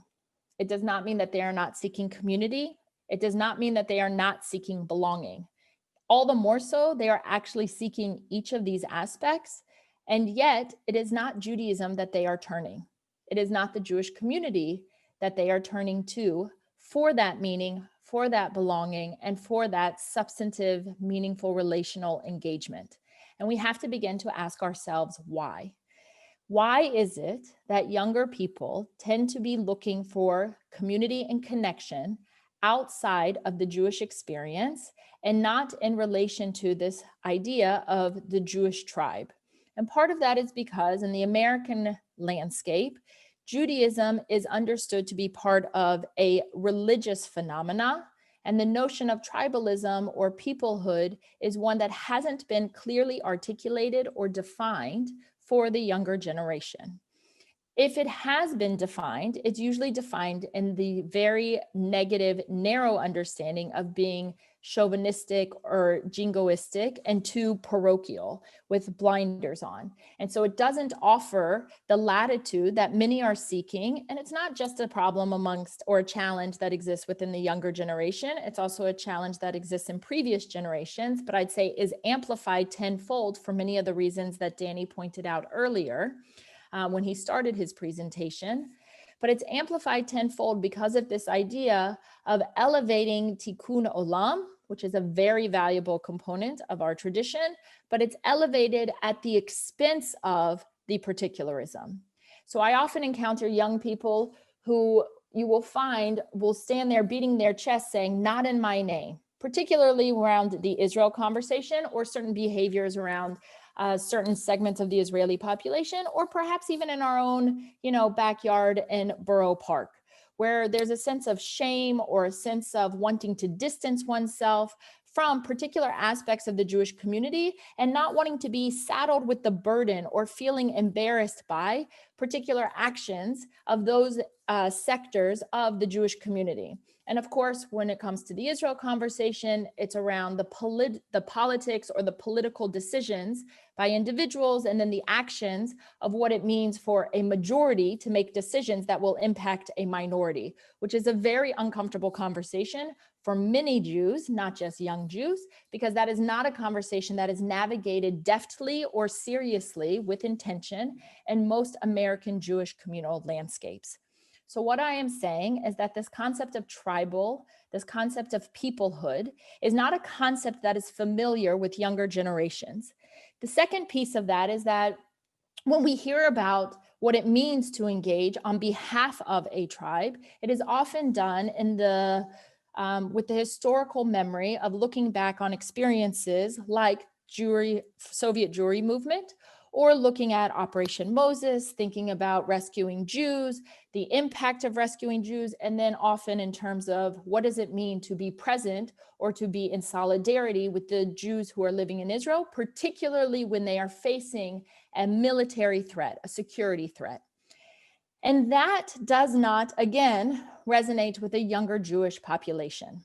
This concept of having peoplehood as a narrative, as an identity pillar that is focused on either Jewish suffering or on insecurities, on Jewish fears, or potentially to the nth degree on victimhood is not a sustainable narrative that is going to encourage, that is going to gather, that is going to garner support among those who are seeking to understand where peoplehood fits into the equation of their identity.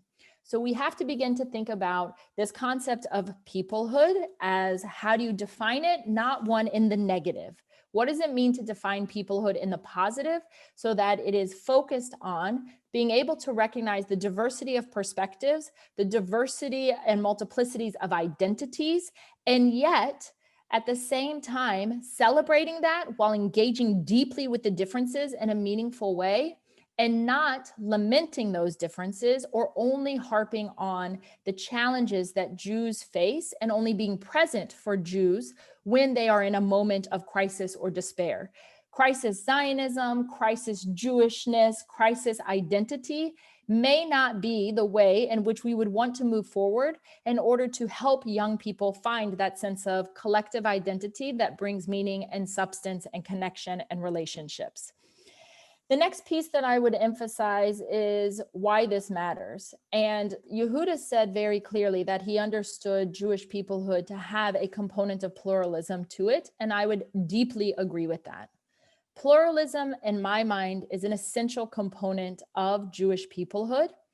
The majority of American Jews, unless you live in certain parts of, let's say, Los Angeles, unless you live in certain parts of Long Island, it tends to be an Ashken normative, European-centered understanding of Jewish identity. And it's not until many young people, many Jews travel to Israel and understand that there is a variety of identities, that Jews in Israel, 50% are comprised from a Mizrahi identity, that they did not have the same, growing up on the same kind of Knedlach that so many European Jews grew up on, but rather were eating kibbeh, they were eating Middle Eastern hummus, whatever it may be. So this is also part of understanding the diversity, but it goes much deeper than just a cultural diversity, much deeper than a traditional or heritage or historical understanding of diversity, but actually diversity in terms of what does it mean to grapple with the complexity of these identities when they actually do not relate to one another and or are not literate about one another. So what do I mean by this? What does it mean when we have individuals who come from more traditionally religiously observant backgrounds, and those individuals feel very comfortable reading Musar, for example, they feel very comfortable studying Talmud, Torah, whatever it is, and yet they haven't read Amichai, David Grossman, they haven't picked up Pinsker, and cannot relate to one another in that way. What does it mean when Hebrew language is not a foundational language upon which these communities engage with one another? The question of literacy here deeply relates to pluralism. And it's not just a literacy about this one or this one, but rather an and yes. We need to have individuals in our community who value the ability to navigate the literacy and the elements of our tradition, even when they don't necessarily subscribe to them, practice them, engage with them on a daily basis.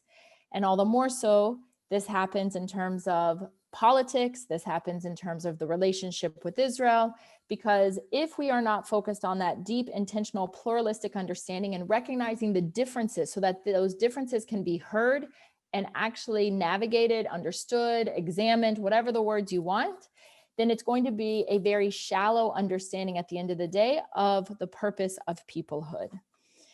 The third piece I would identify is this sense of collective identity. And when we live in America, that sense of collectivism is much more challenging for young people to understand, because America is very much an individualistic society. And even in terms of our Jewishness, there's a sense of making sure that we are catering to the lowest common denominator in terms of how we engage. And this is not a criticism of Jewish communal organizations. It's not a criticism of the way in which religious communities practice their Judaism, but we are not necessarily looking at creating a sense of depth and width in terms of our Jewishness. We want to make sure that we cater to bring people in. So if they like cookies, then we want to make sure they have cookies, but we're definitely not asking them to eat all their vegetables at the same time. And what I'd like to suggest is that the Jewishness that we offer, and it's not just in terms of religion, but in terms of ideas, needs to be one in which we're offering depth and breadth, and that we're in some ways saying that you as part of a collective have both an opportunity and an obligation to be available, to engage with, to navigate how you actually learn these concepts that are inherent to our tradition, to our ethical system, to the way in which Jews have grappled with what it means to be Jewish in modernity. And then once you have that sense of literacy, knowing that not everyone is going to be able to want to be a scholar on these issues, but you come with a much more well-informed position so that the choices that you make for your individual self or for your family are coming from a place of understanding what you are leaving behind and why you choose to leave that behind. That has not been the typical approach around offering what the value of the collective and what the collective brings in terms of a value proposition. And we see this whether it's through initiatives in order to bring teens to Israel. We see it even through programs that are geared towards professional Jewish leadership, in which the focus has been on the leadership and not the Jewishness. That Jewishness piece has been superficial, has been light, because in order to do Jewishness, A, it requires a real investment of time and energy. B, it requires you to actually say that you're willing to learn something and be exposed to ideas that you may not actually be engaged with. And C, I would say that most individuals know that there will be a tension that exists between the community of any sort, but all the more so if it's not a homogeneous community when you are engaging in that process. And so this is something that we, I think, and CJP in particular, as you begin this process, ought to have top of mind and on the radar. I only want to say two more things, and those two things are the following. We have somewhere, let's say, Aviva, you probably know better, somewhere between 14 to 15 million Jews worldwide. And this idea that we have within our tradition of Kol Yisrael Aravim Zeh B'Zeh is a question mark in terms of what does it mean when you are part of a community that is privileging or prioritizing an identity that doesn't have that Jewish operating system. So what do I mean by that? I run into this all the time on college campuses, where I hear from students, well, I need to be focused on what's happening in the LGBTQ plus community, on this particular campus or in my particular hometown, or I'm focused on what's happening with Black Lives Matter. And as a result, it feels as if for many of these young people that it's a choice that they have to make. And as a choice, their collective Jewishness has to be sublimated. And so what I'd like us to do is to think of the metaphor of computers and computer system. At any given point, at any time that we are working on our computers, we identify multiple windows that we constantly are minimizing and maximizing throughout the day, depending upon what our task is. But we have the exact same operating system that our computer is using in order to be able to function properly so that it doesn't shut down.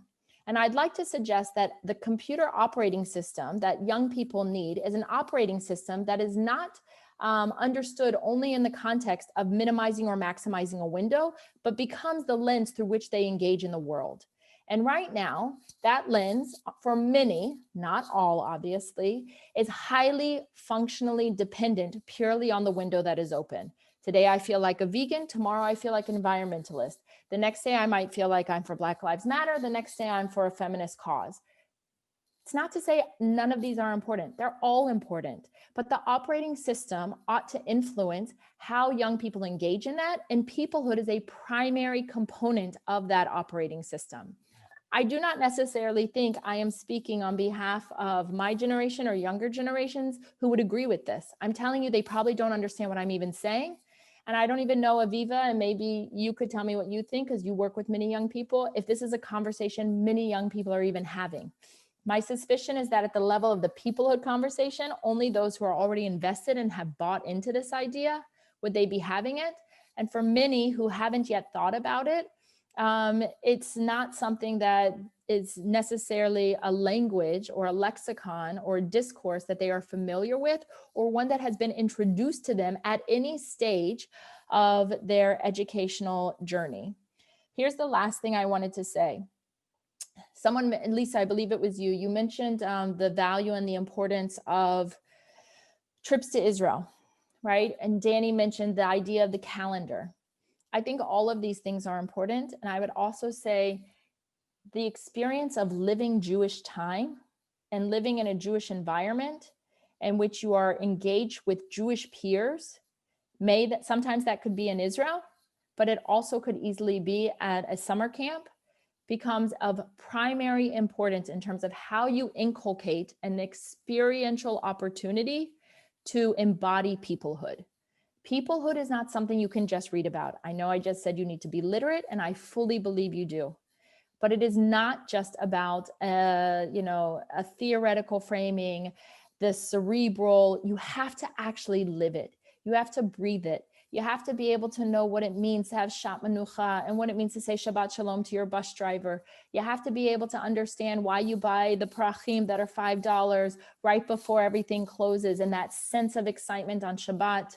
You have to know the challenge of being the majority and what it means to be responsible for the minority and what it means to hold real power, soft and hard power. Only through experiences do I truly believe that anyone is going to understand the concept of peoplehood. And it cannot be done just by reading papers. It cannot be done solely in a classroom. And so and this answers the last question about, what is the role of CJP? I would imagine CJP has a real opportunity to think about how do you create those opportunities that are experiential for young people to be able to feel, breathe, live, and think in a framework that allows the peoplehood concept to wash over them so that they absolutely understand what this notion is all about.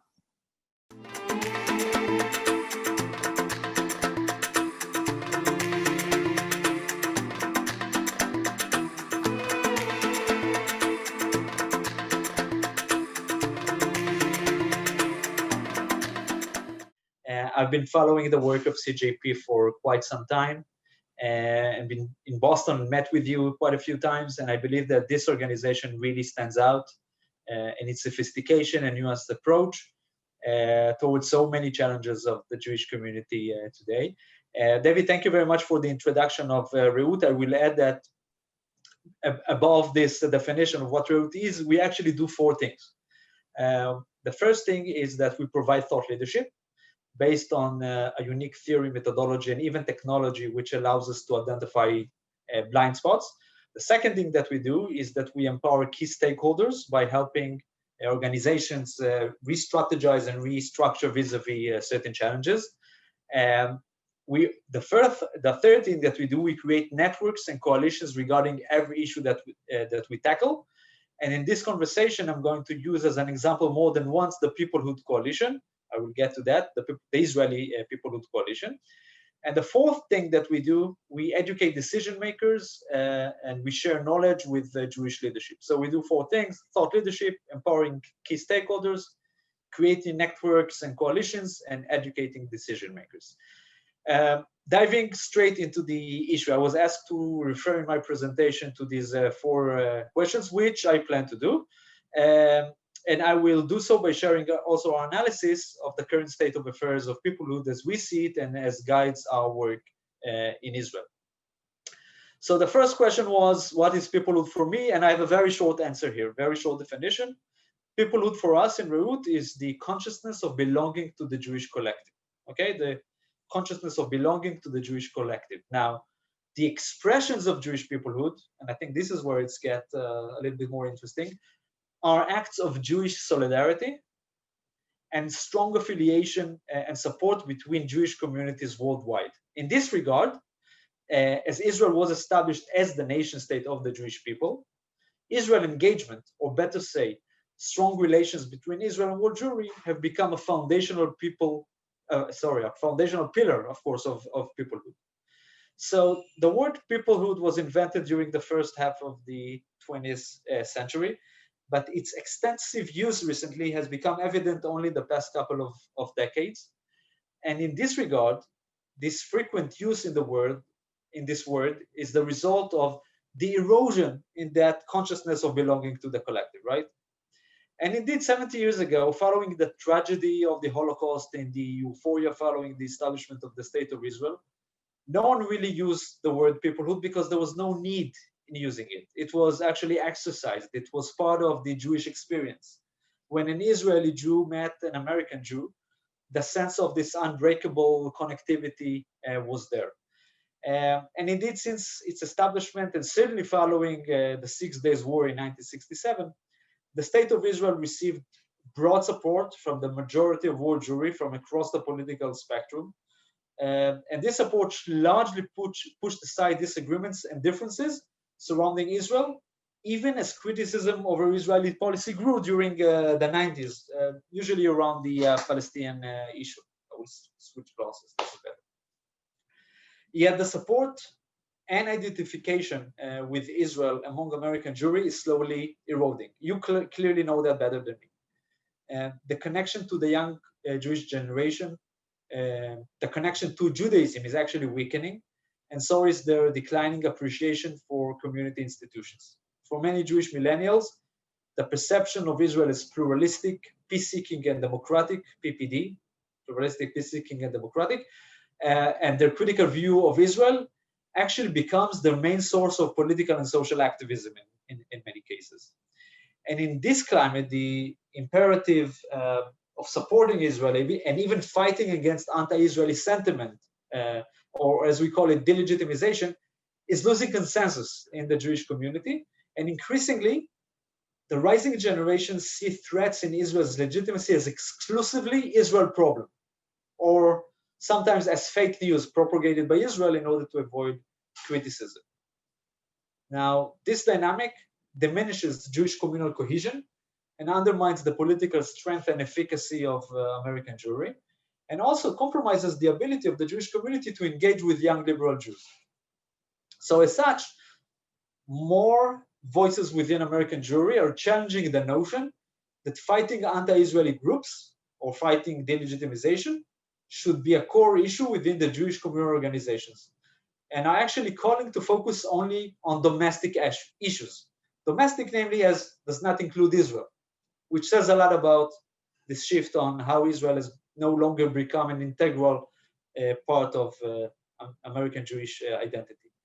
So it does no wonder that calls to disengage from Israel are gaining momentum. And if the connection with Israel creates such a grave challenge to Jewish community, why bother working on the connection? It seems to many people that we speak with, even, we have to be very honest, even in the mainstream, people are asking or are assuming that Israel and the notion of peoplehood have become a liability, which is a great timing to go to the second question. Why is this important? Why this topic actually should matter today? By the way, I should have said, if you want to stop me in the middle and pose questions of clarification, please do not wait to the end. If you want to go to the part of deliberation, maybe we should do it at the end of the conversation, but don't hesitate to ask me if I said anything which is not clear. So why is this issue important or matter? And I want to argue that disengagement from Israel may prove to be a honey trap, disastrous to the future of the Jewish people. First, disengagement from Israel would mean the implosion of the ideal of Jewish peoplehood, which will exacerbate Jewish community and identity challenge. You cannot talk about peoplehood without a strong connection to the Jewish homeland. You cannot talk about peoplehood without connection to 8 million Jewish Israelis. It's not peoplehood, it's something else. And in the past few decades, Jewish community organizations in America have embraced the notion of peoplehood and made it the organizing principle in their activities, striving to make peoplehood the central foundation to Jewish identity and Jewish life in America. So one of the foundations of the ideal of Jewish peoplehood is the focus on the nature of emotional and social connection between Jews, regardless to any dominant ideology, which highlights a common destiny and even, I would say, a shared kinship. So this engagement from Israel is actually a punch in the face to the ideal of peoplehood and might create an identity vacuum that will endanger Jewish continuity in the long run. So this engagement from Israel will send also the wrong message to young Jews regarding the core Jewish value of solidarity and the duty of collective responsibility, which we call, as I'm sure most of you know, Arvut Adadit. Arvut Adadit, or Jewish solidarity, is one of the most important defense mechanisms that allowing for Jewish survival throughout history. Despite so many interests and different agendas that we have, the Jewish people are at their best. We are at our best when we choose to put aside all our differences and join together around the common ideal of a common ideal or an enemy. And as such, this engagement from Israel will only, again, exacerbate the challenge of the Jewish community. But there is one more important thing, and this is the declining relevance of Jewish communal organizations to young generations, which may be dominantly the result of a global trend of increasing mistrust, of centralized representation. Namely, Americans today, Jews and non-Jews alike, have the lowest confidence levels in public institutions. So this engagement from Israel may not help Jewish communal organizations to gain increased relevance with their, with their constituencies.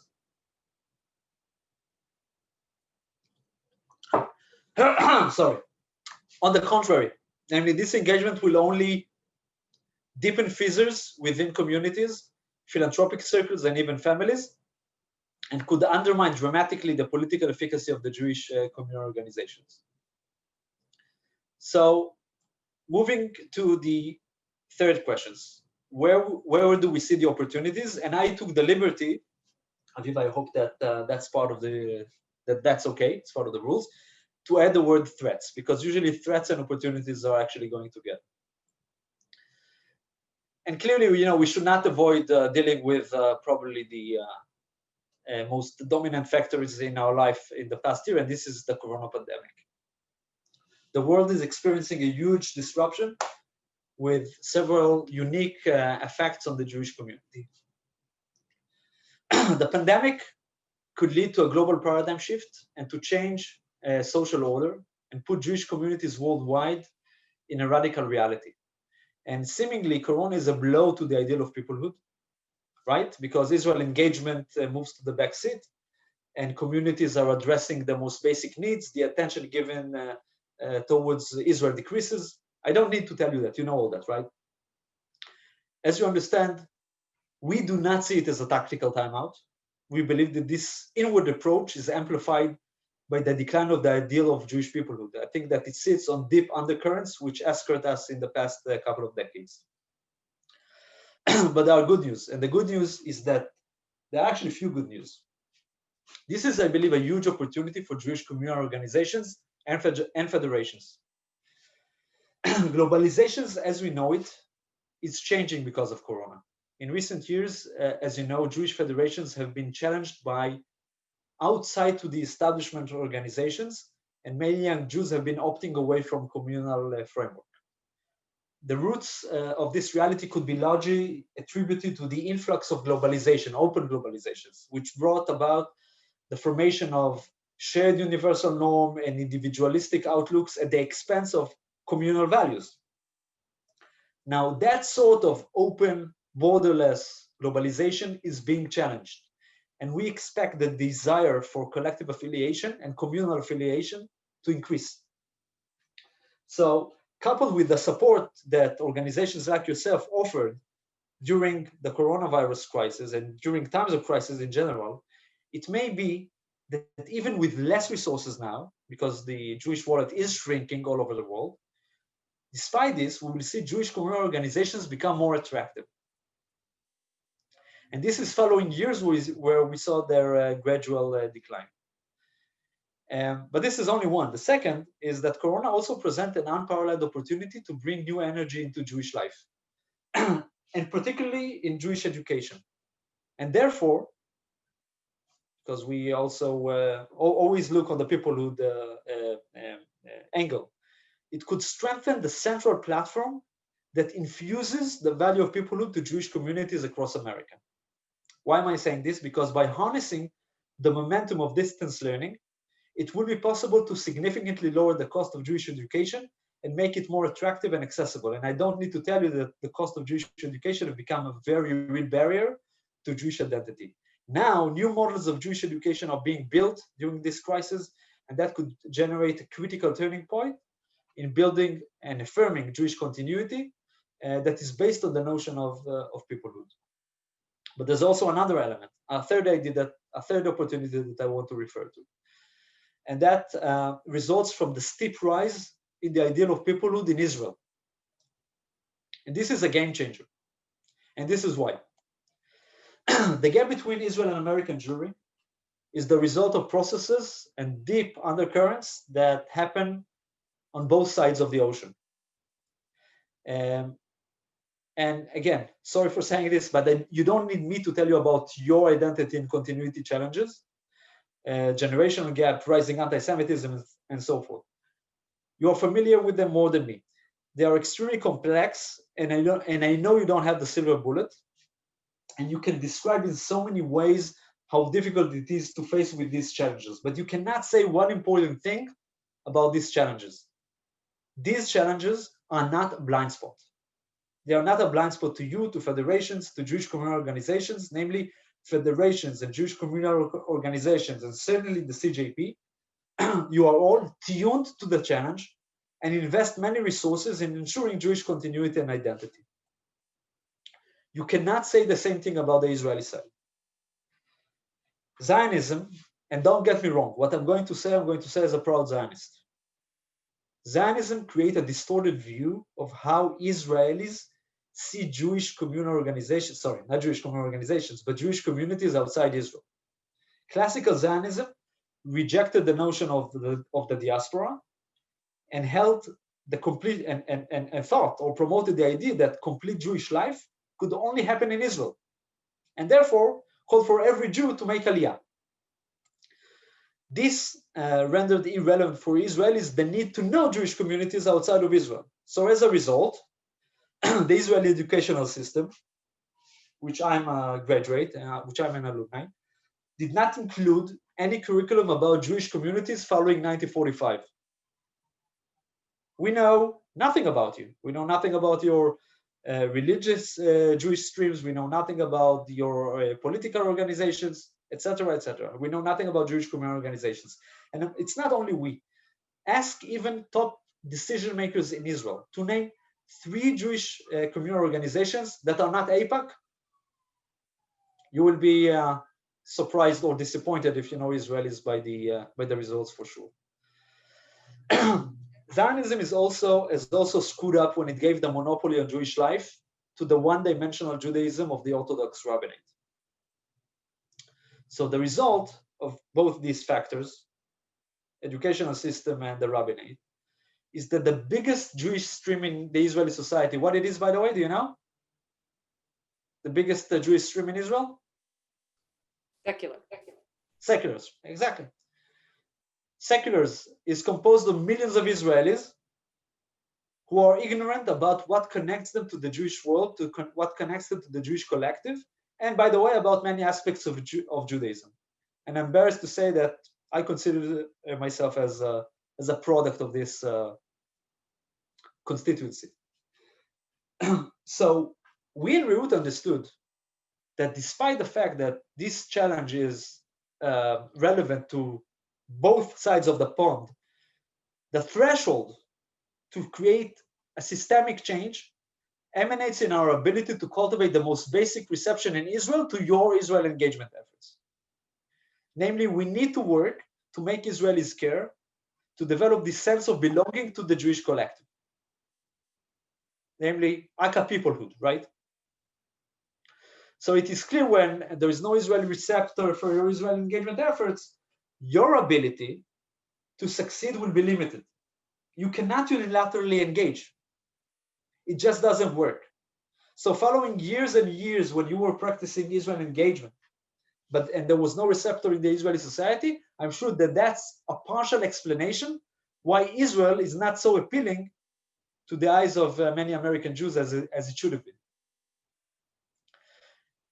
And now to the opportunity part, because I'm here about also good news. Things are changing, and there's an amazing change in the last 3 years in Israel, which I'm very proud that Reut is part of, as well as, by the way, Naama, your next speaker. And Reut's angle, we initiated and lead since, we initiated in 2018 and lead since the Peoplehood Coalition, a coalition of 400 Israeli social leaders from across the political spectrum who work to instill consciousness of Jewish peoplehood in the Israeli society.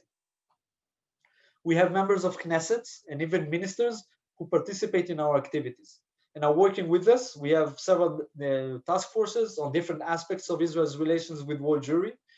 Members of the coalition, by the way, not necessarily through their activities in the coalitions, but members of the coalitions are involved in groundbreaking activities that are changing the field, and the entire field is changing. Among others, after 70 years, Peoplehood curriculum is now part of the agenda of hundreds of schools in Israel and expanding. So I've already told you that ignorant Israelis like me finished the Israeli educational system learning nothing about world Jewry, following, sorry for my cynicism, following Auschwitz. No longer. This is changing. And it's not only that. Informal education has become an important engine in Israel in this regard of promoting peoplehood. The outstanding example is that the umbrella organizations of all Israeli youth movements in Israel, at least the Zionist ones, have created a new position, Director of Engagement with World Jewry, Peoplehood, liaison of Peoplehood, if you want. And this person is working with 11 representatives of the 11 youth movements in Israel, all new positions created this year or the past couple of years. And all of them are working to expose hundreds of thousands of Israelis to the Jewish world. Exactly in the right age, by the way, when young people tend to deliberate about identity issues. So when there is more reception in Israel to the ideal of Jewish peoplehood, your prospects of success of promoting this notion in Boston are growing. So to be very honest, we are not at where we need to be, but things are changing. Still, peoplehood and connection with world Jewry does not have enough political capital in Israel. But if I look at the pace of change, I become very, very optimistic about the reception of Israel to, of the Israeli society to the need to engage with world Jewry. And now to the last questions. If I was leading CJP, which I'm not planning to do, by the way, how do I believe peoplehood can inspire more people to be in connection with Israel, Jewish life and non-Jewish communities? And to be honest, this is the question that I feel I'm not in the best position to answer. Locals should always lead, right? And I'm lacking a lot of knowledge and cultural sensitivity to nuances. So I will share with you some thoughts, but by no means I would dare to talk about the activization of those ideas. At the same time, I know that due to the corona disruption and the social protest, and even the elections that you have, no one really is in an ideal position to answer this question. So why not try? So I have few recommendations or ideas that I want to bring, and I'll end up with this to allow some Q&As. The first recommendation is use the current rise of peoplehood in Israel as a hook. You are more than invited to use the Peoplehood Coalition as a platform, or by the way, any other platform that you see suit, and co-create with us or with others activities to empower both your activities in Boston and in Israel. And I'm talking about much more than have your person on the ground as a member of the coalition, which is, by the way, already the case. We in Reut, and as Reut and as the coalition are working closely with several federations. For example, Toronto, San Francisco, and Metro West. In the case of Toronto, Reut is working on the ground with Toronto partnerships, Bat Yam, Sderot, Eilat, and Eilot. and their programs on the ground, like the Shinshinim. In the case of San Francisco, we have been working to empower their Israeli office. So again, maybe you have tried this approach, namely working with Israelis before, but now the reality is changing and the prospects of success are much higher than before. So even if you do the same thing, the result may be different because of everything I've just mentioned. So when there is more reception in Israel to the ideal of peoplehood, as I said, your Israel engagement efforts could be more effective, because I really believe that our efforts actually complement each other. The second thought that I have, and I'll be very short here because I just want to throw an idea. You have to invent a new language. Your whole vocabulary needs to be revisited. You may want to use more appealing, nuanced, and relevant sets of concepts. Language creates reality. And this is something which will, by the way, we'll be very happy to help. For example, the concept of pro-Israel or even Zionism has become polluted among several groups of young people. So this needs to be thought of, but we really believe that language is a very important arena. And the third and last thing that I want to mention is technology. Again, you don't need me to tell you that people needs to be experienced and felt. And it should be much more than intellectually appealing idea. So when birthright type activities and summer camps are on hold due to the social isolation, clearly you need to find alternatives. And new technologies now are being developed and get boosted during the pandemic and may upgrade the possibilities to create formative personal educational experiences in distance learning. I will mention here, for example, that there are new developments in virtual conferences, in virtual reality, VR, augmented reality, AR, using these technologies through a combination of gaming-based education, collaborative creation, virtual communities and tours, could provide a meaningful educational experience, even if it's not as strong as a physical visit. I want to say a final sentence, also to be right on time. Maintaining a strong connection between Israel and world Jewry is the order of the day and the task of our generation, I believe. Because we have to admit that the current trends are broadening the gap. And Jewish leadership needs to withstand this tide and not disengage, as we see in the case of several other Jewish communal organizations, including, unfortunately, federations.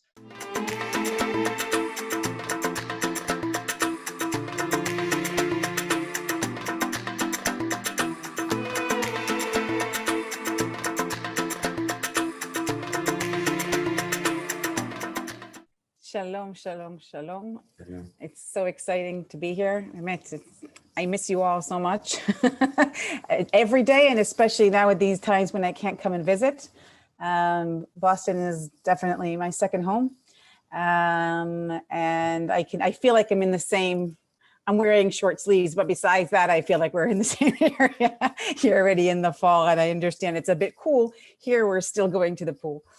So thank you very much for inviting me to this session. I am really excited to share with you my two biggest passions, and I would say is connecting between peoplehood and culture of belonging, which is building communities. And I see that there's a strong connection between the two.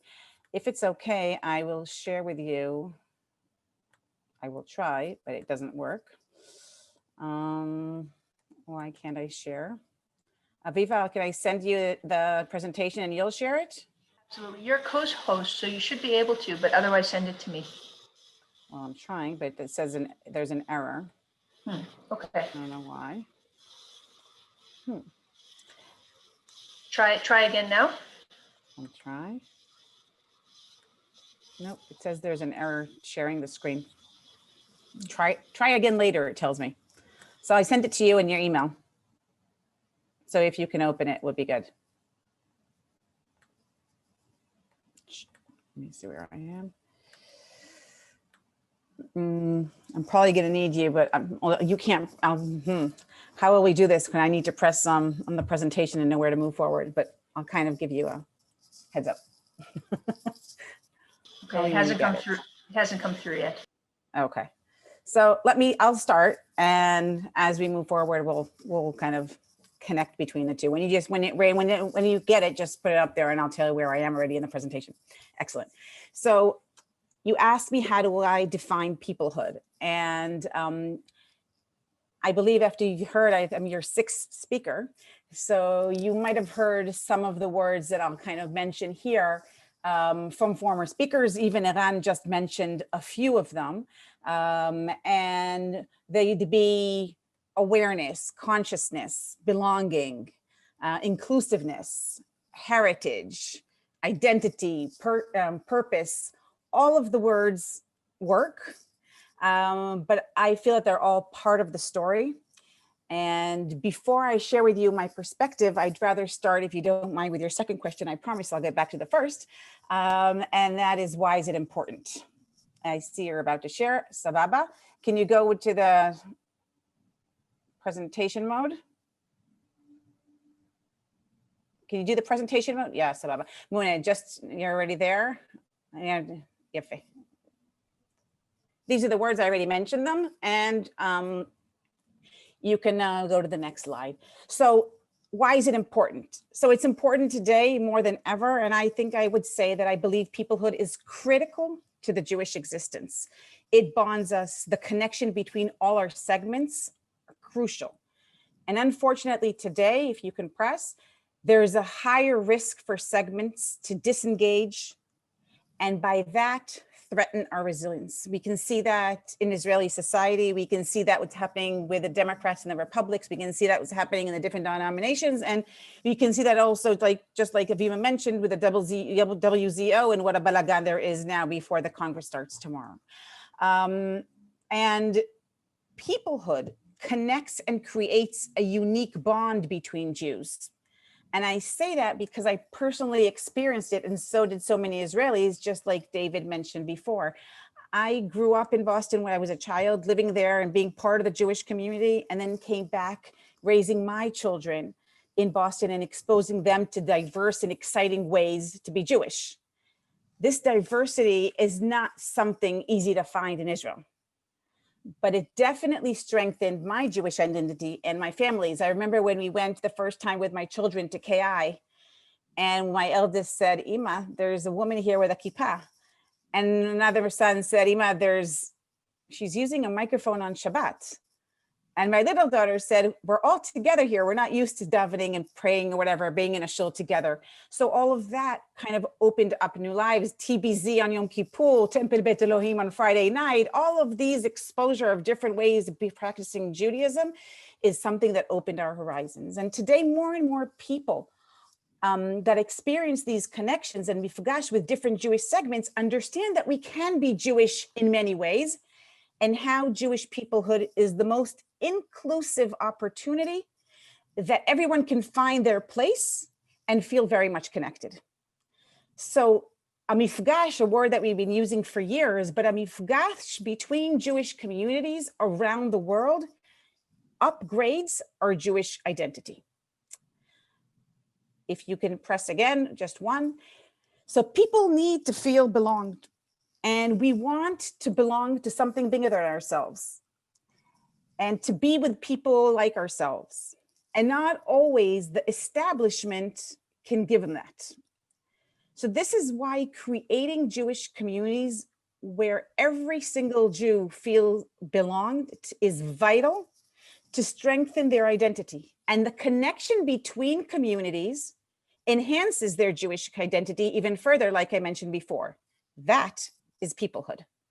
We can look at peoplehood as a goal and community building as the theory of change. So every person will feel significant, have meaning, and a sense of belonging. You can press, I just said that, but you can press it, and then if you don't mind, another one. But how do we do this? So we need to invest in each one of these building blocks. Start with the individual, and then family and organizations and communities.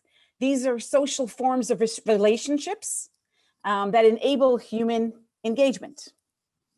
Another press, another click. And what we see here in the circles are those building blocks. There's individuals, it could be families, organizations, there can be communities. So we can further define peoplehood as inclusive, diverse Jewish communities who share purpose and heritage. But what's unique to peoplehood that is equally important in my view are the interfaces and the connections that are formed between them. So look at the white space between the communities and remember this space. Because I believe that there are two main opportunities to your questions that you asked that require efforts for practicing and strengthening peoplehood. You can click again, please. Many times we neglect the white space. Another click. The space in between. This is our blind spot. Ran mentioned blind spots, what Re'ud does. This is definitely another blind spot. I'll get to the Israeli piece in a second. The space in between is our blind spot to strengthen peoplehood. We put our efforts in creating organizations and programs and communities, but we put less effort where the communities can connect and where the connections should be formed.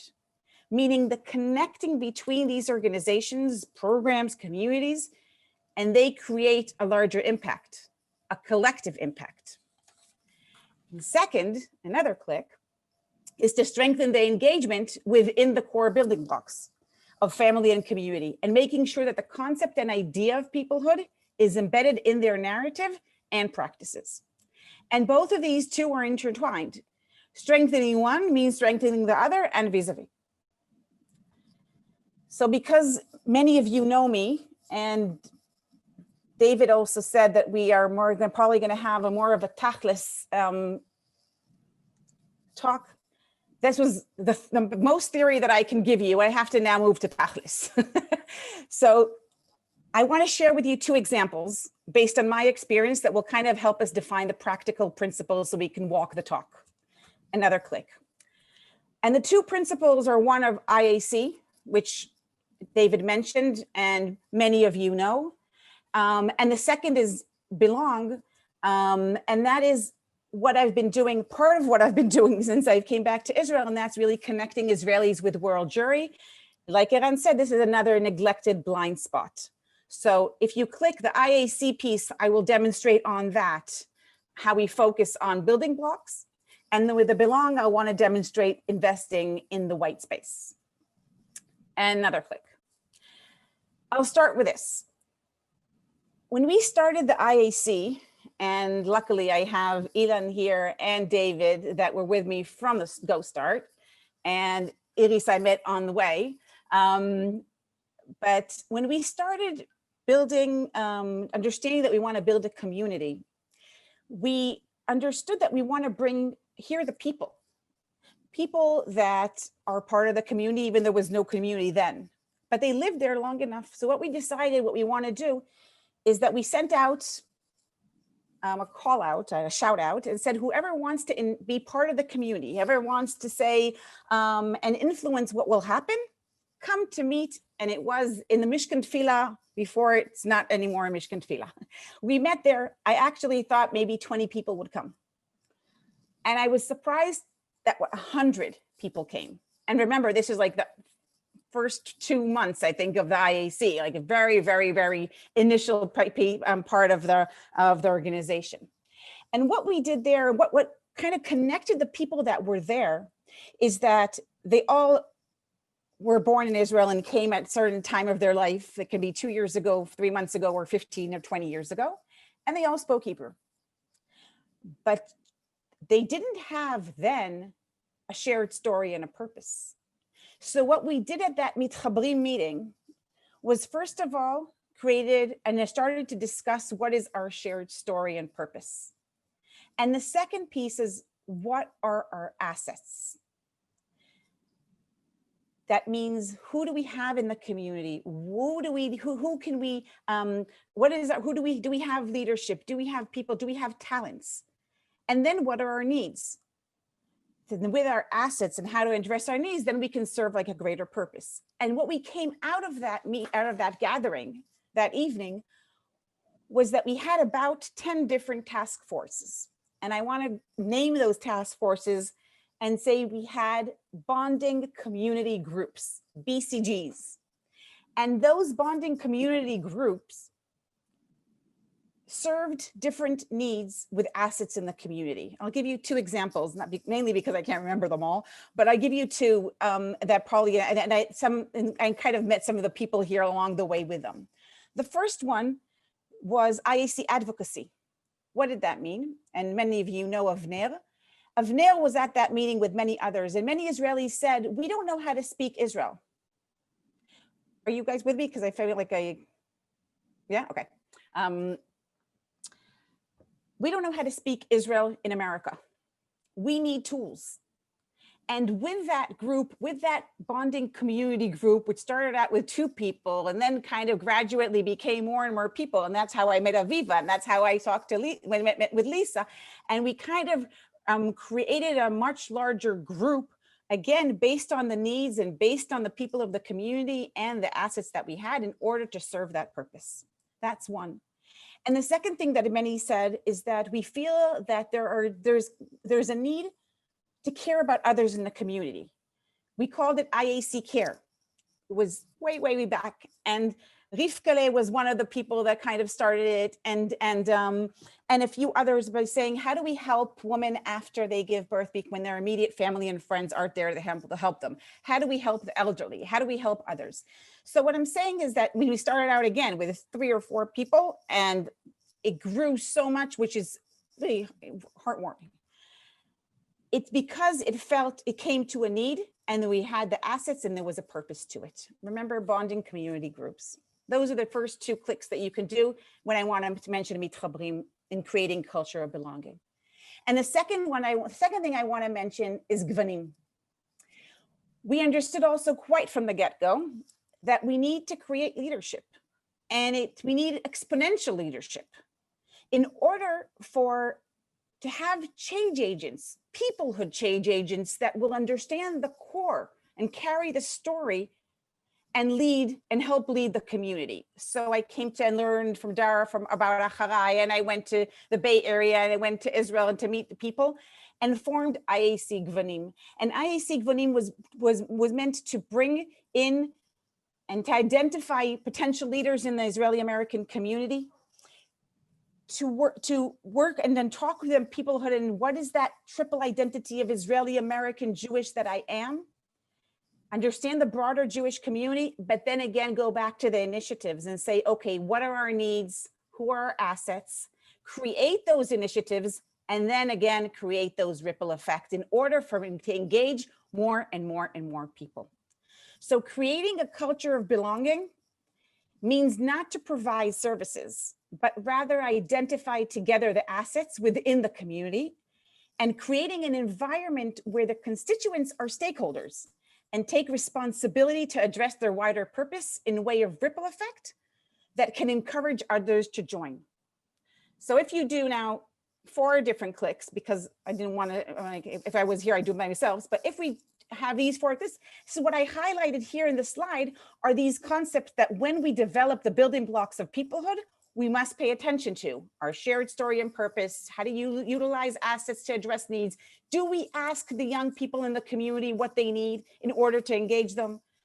We need people who change agents. You have Acharai, you have Diller, you have many other programs. Are they really utilized? Do they bring the assets and the needs from within? And of course, to engage, they need to engage and others in ripple effect models. That's the story of IAC and building blocks. If you'll press, I want to talk a little bit about Belong. Like I mentioned, Belong's mission is to connect Israelis to world Jewry.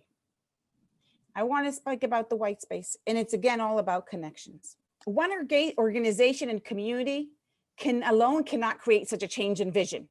Okay, Israelis, just like it's wonderful that I'm coming after Iran, he spoke about it beautifully, and I knew he'd speak about it, so I'm not even going to kind of dive into that. But as you know, Israelis are quite disconnected with world Jewry. And to create such a change, like Iran said, you can't do one organization at a time.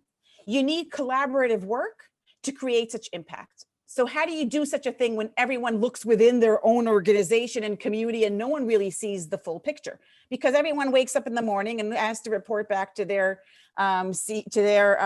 chair and to their philanthropists and whatever. And you look within. Who looks at the broader picture? So that's what Belong does. We look at the field from the balcony and connect purposefully to enhance peoplehood in between organizations and communities. And what does that mean? When we started, we were focused on influencers' trips to World Jury. Some people called it reverse birthright for influencers.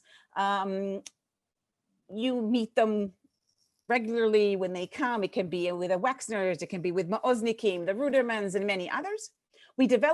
We understood that everybody they go on different trips, everybody has a different kind of narrative. We developed the trip model that optimizes the impact on participants of their understanding really what the importance of their Jewish identity is. And we wanted to equip them with a motivation to pass it on when they come back in Israeli society and really create the ripple effect. But for these actions to become meaningful and impactful and to change that paradigm in Israeli society, the work happens in the white space. So we formed a collaboration with the President's House, President Rivlin, the Ministry of Diaspora Affairs, and 14 organizations, all that work in the field. And many influencers in Israeli society. There are about 2,700 influencers in this collaboration that we call Forum Kehilot, okay? But each organization works silo with their constituents. Here we formed a national umbrella community, and together with the leaders of all these organizations, we formed a shared purpose. We conducted focus groups with these influencers, with some of them, to create together the value of belonging to such a nationwide community. What is it for them? And for them to share their needs. And then again, together, we form tools and activities in the white space. What does that mean? Each organization not necessarily can give it to them by themselves, which means we created for them stages and interviews and conferences for them to present their Israeli Jewish perspective. We created an incubator for them to form together new initiatives based on their needs. And again, we created bonding groups, like I mentioned before, BCGs, professionally and regionally. That means everybody that works in education, everybody that is in communication, everybody that works in informal education can come together and advance the importance of peoplehood and connecting Israelis to World Jury and much more. Okay, and again, this explains how we can then, when they reach much more, again, they'll go into the ripple effect model. So each individual in an organization contributes their experience and knowledge to advance the shared purpose. And again, you can click all four, and all these four concepts, again, bringing the leadership from diverse groups, refining shared purpose, creating opportunities for shared activities between organizations, creating together a buzz and engaging others in ripple effect.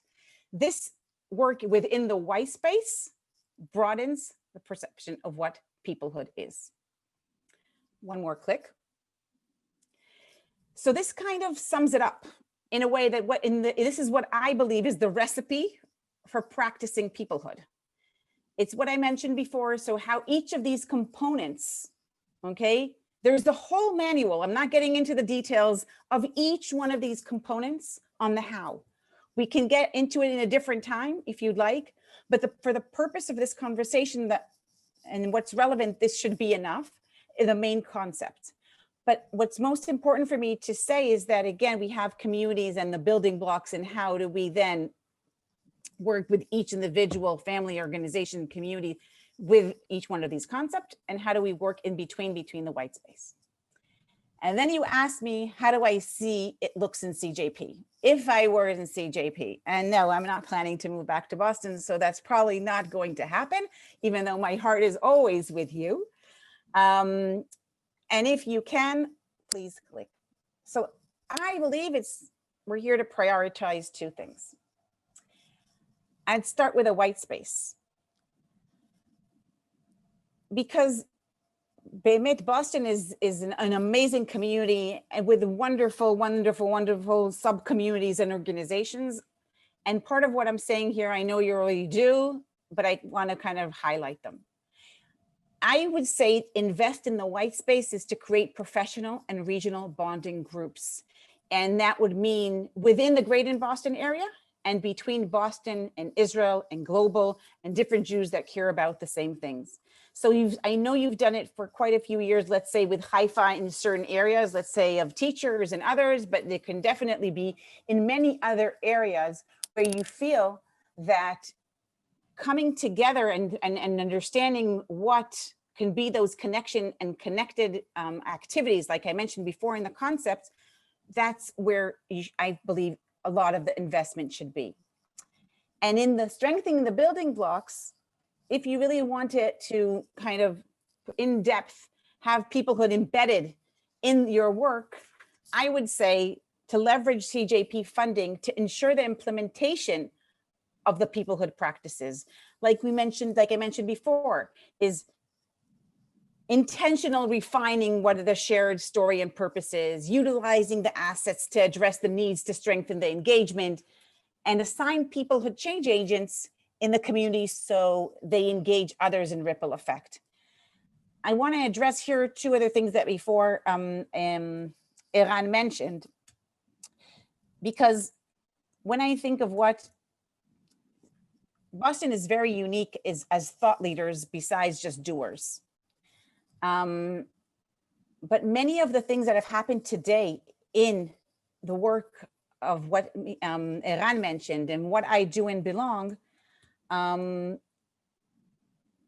is work that has just started and there's still so much to do.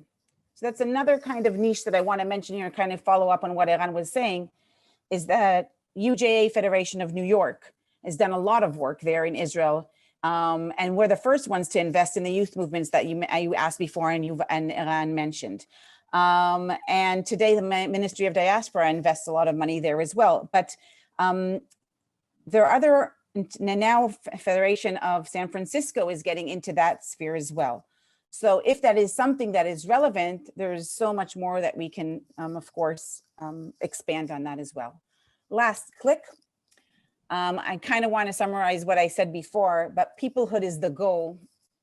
And in my view, community building is the theory of change. And this should be our compass.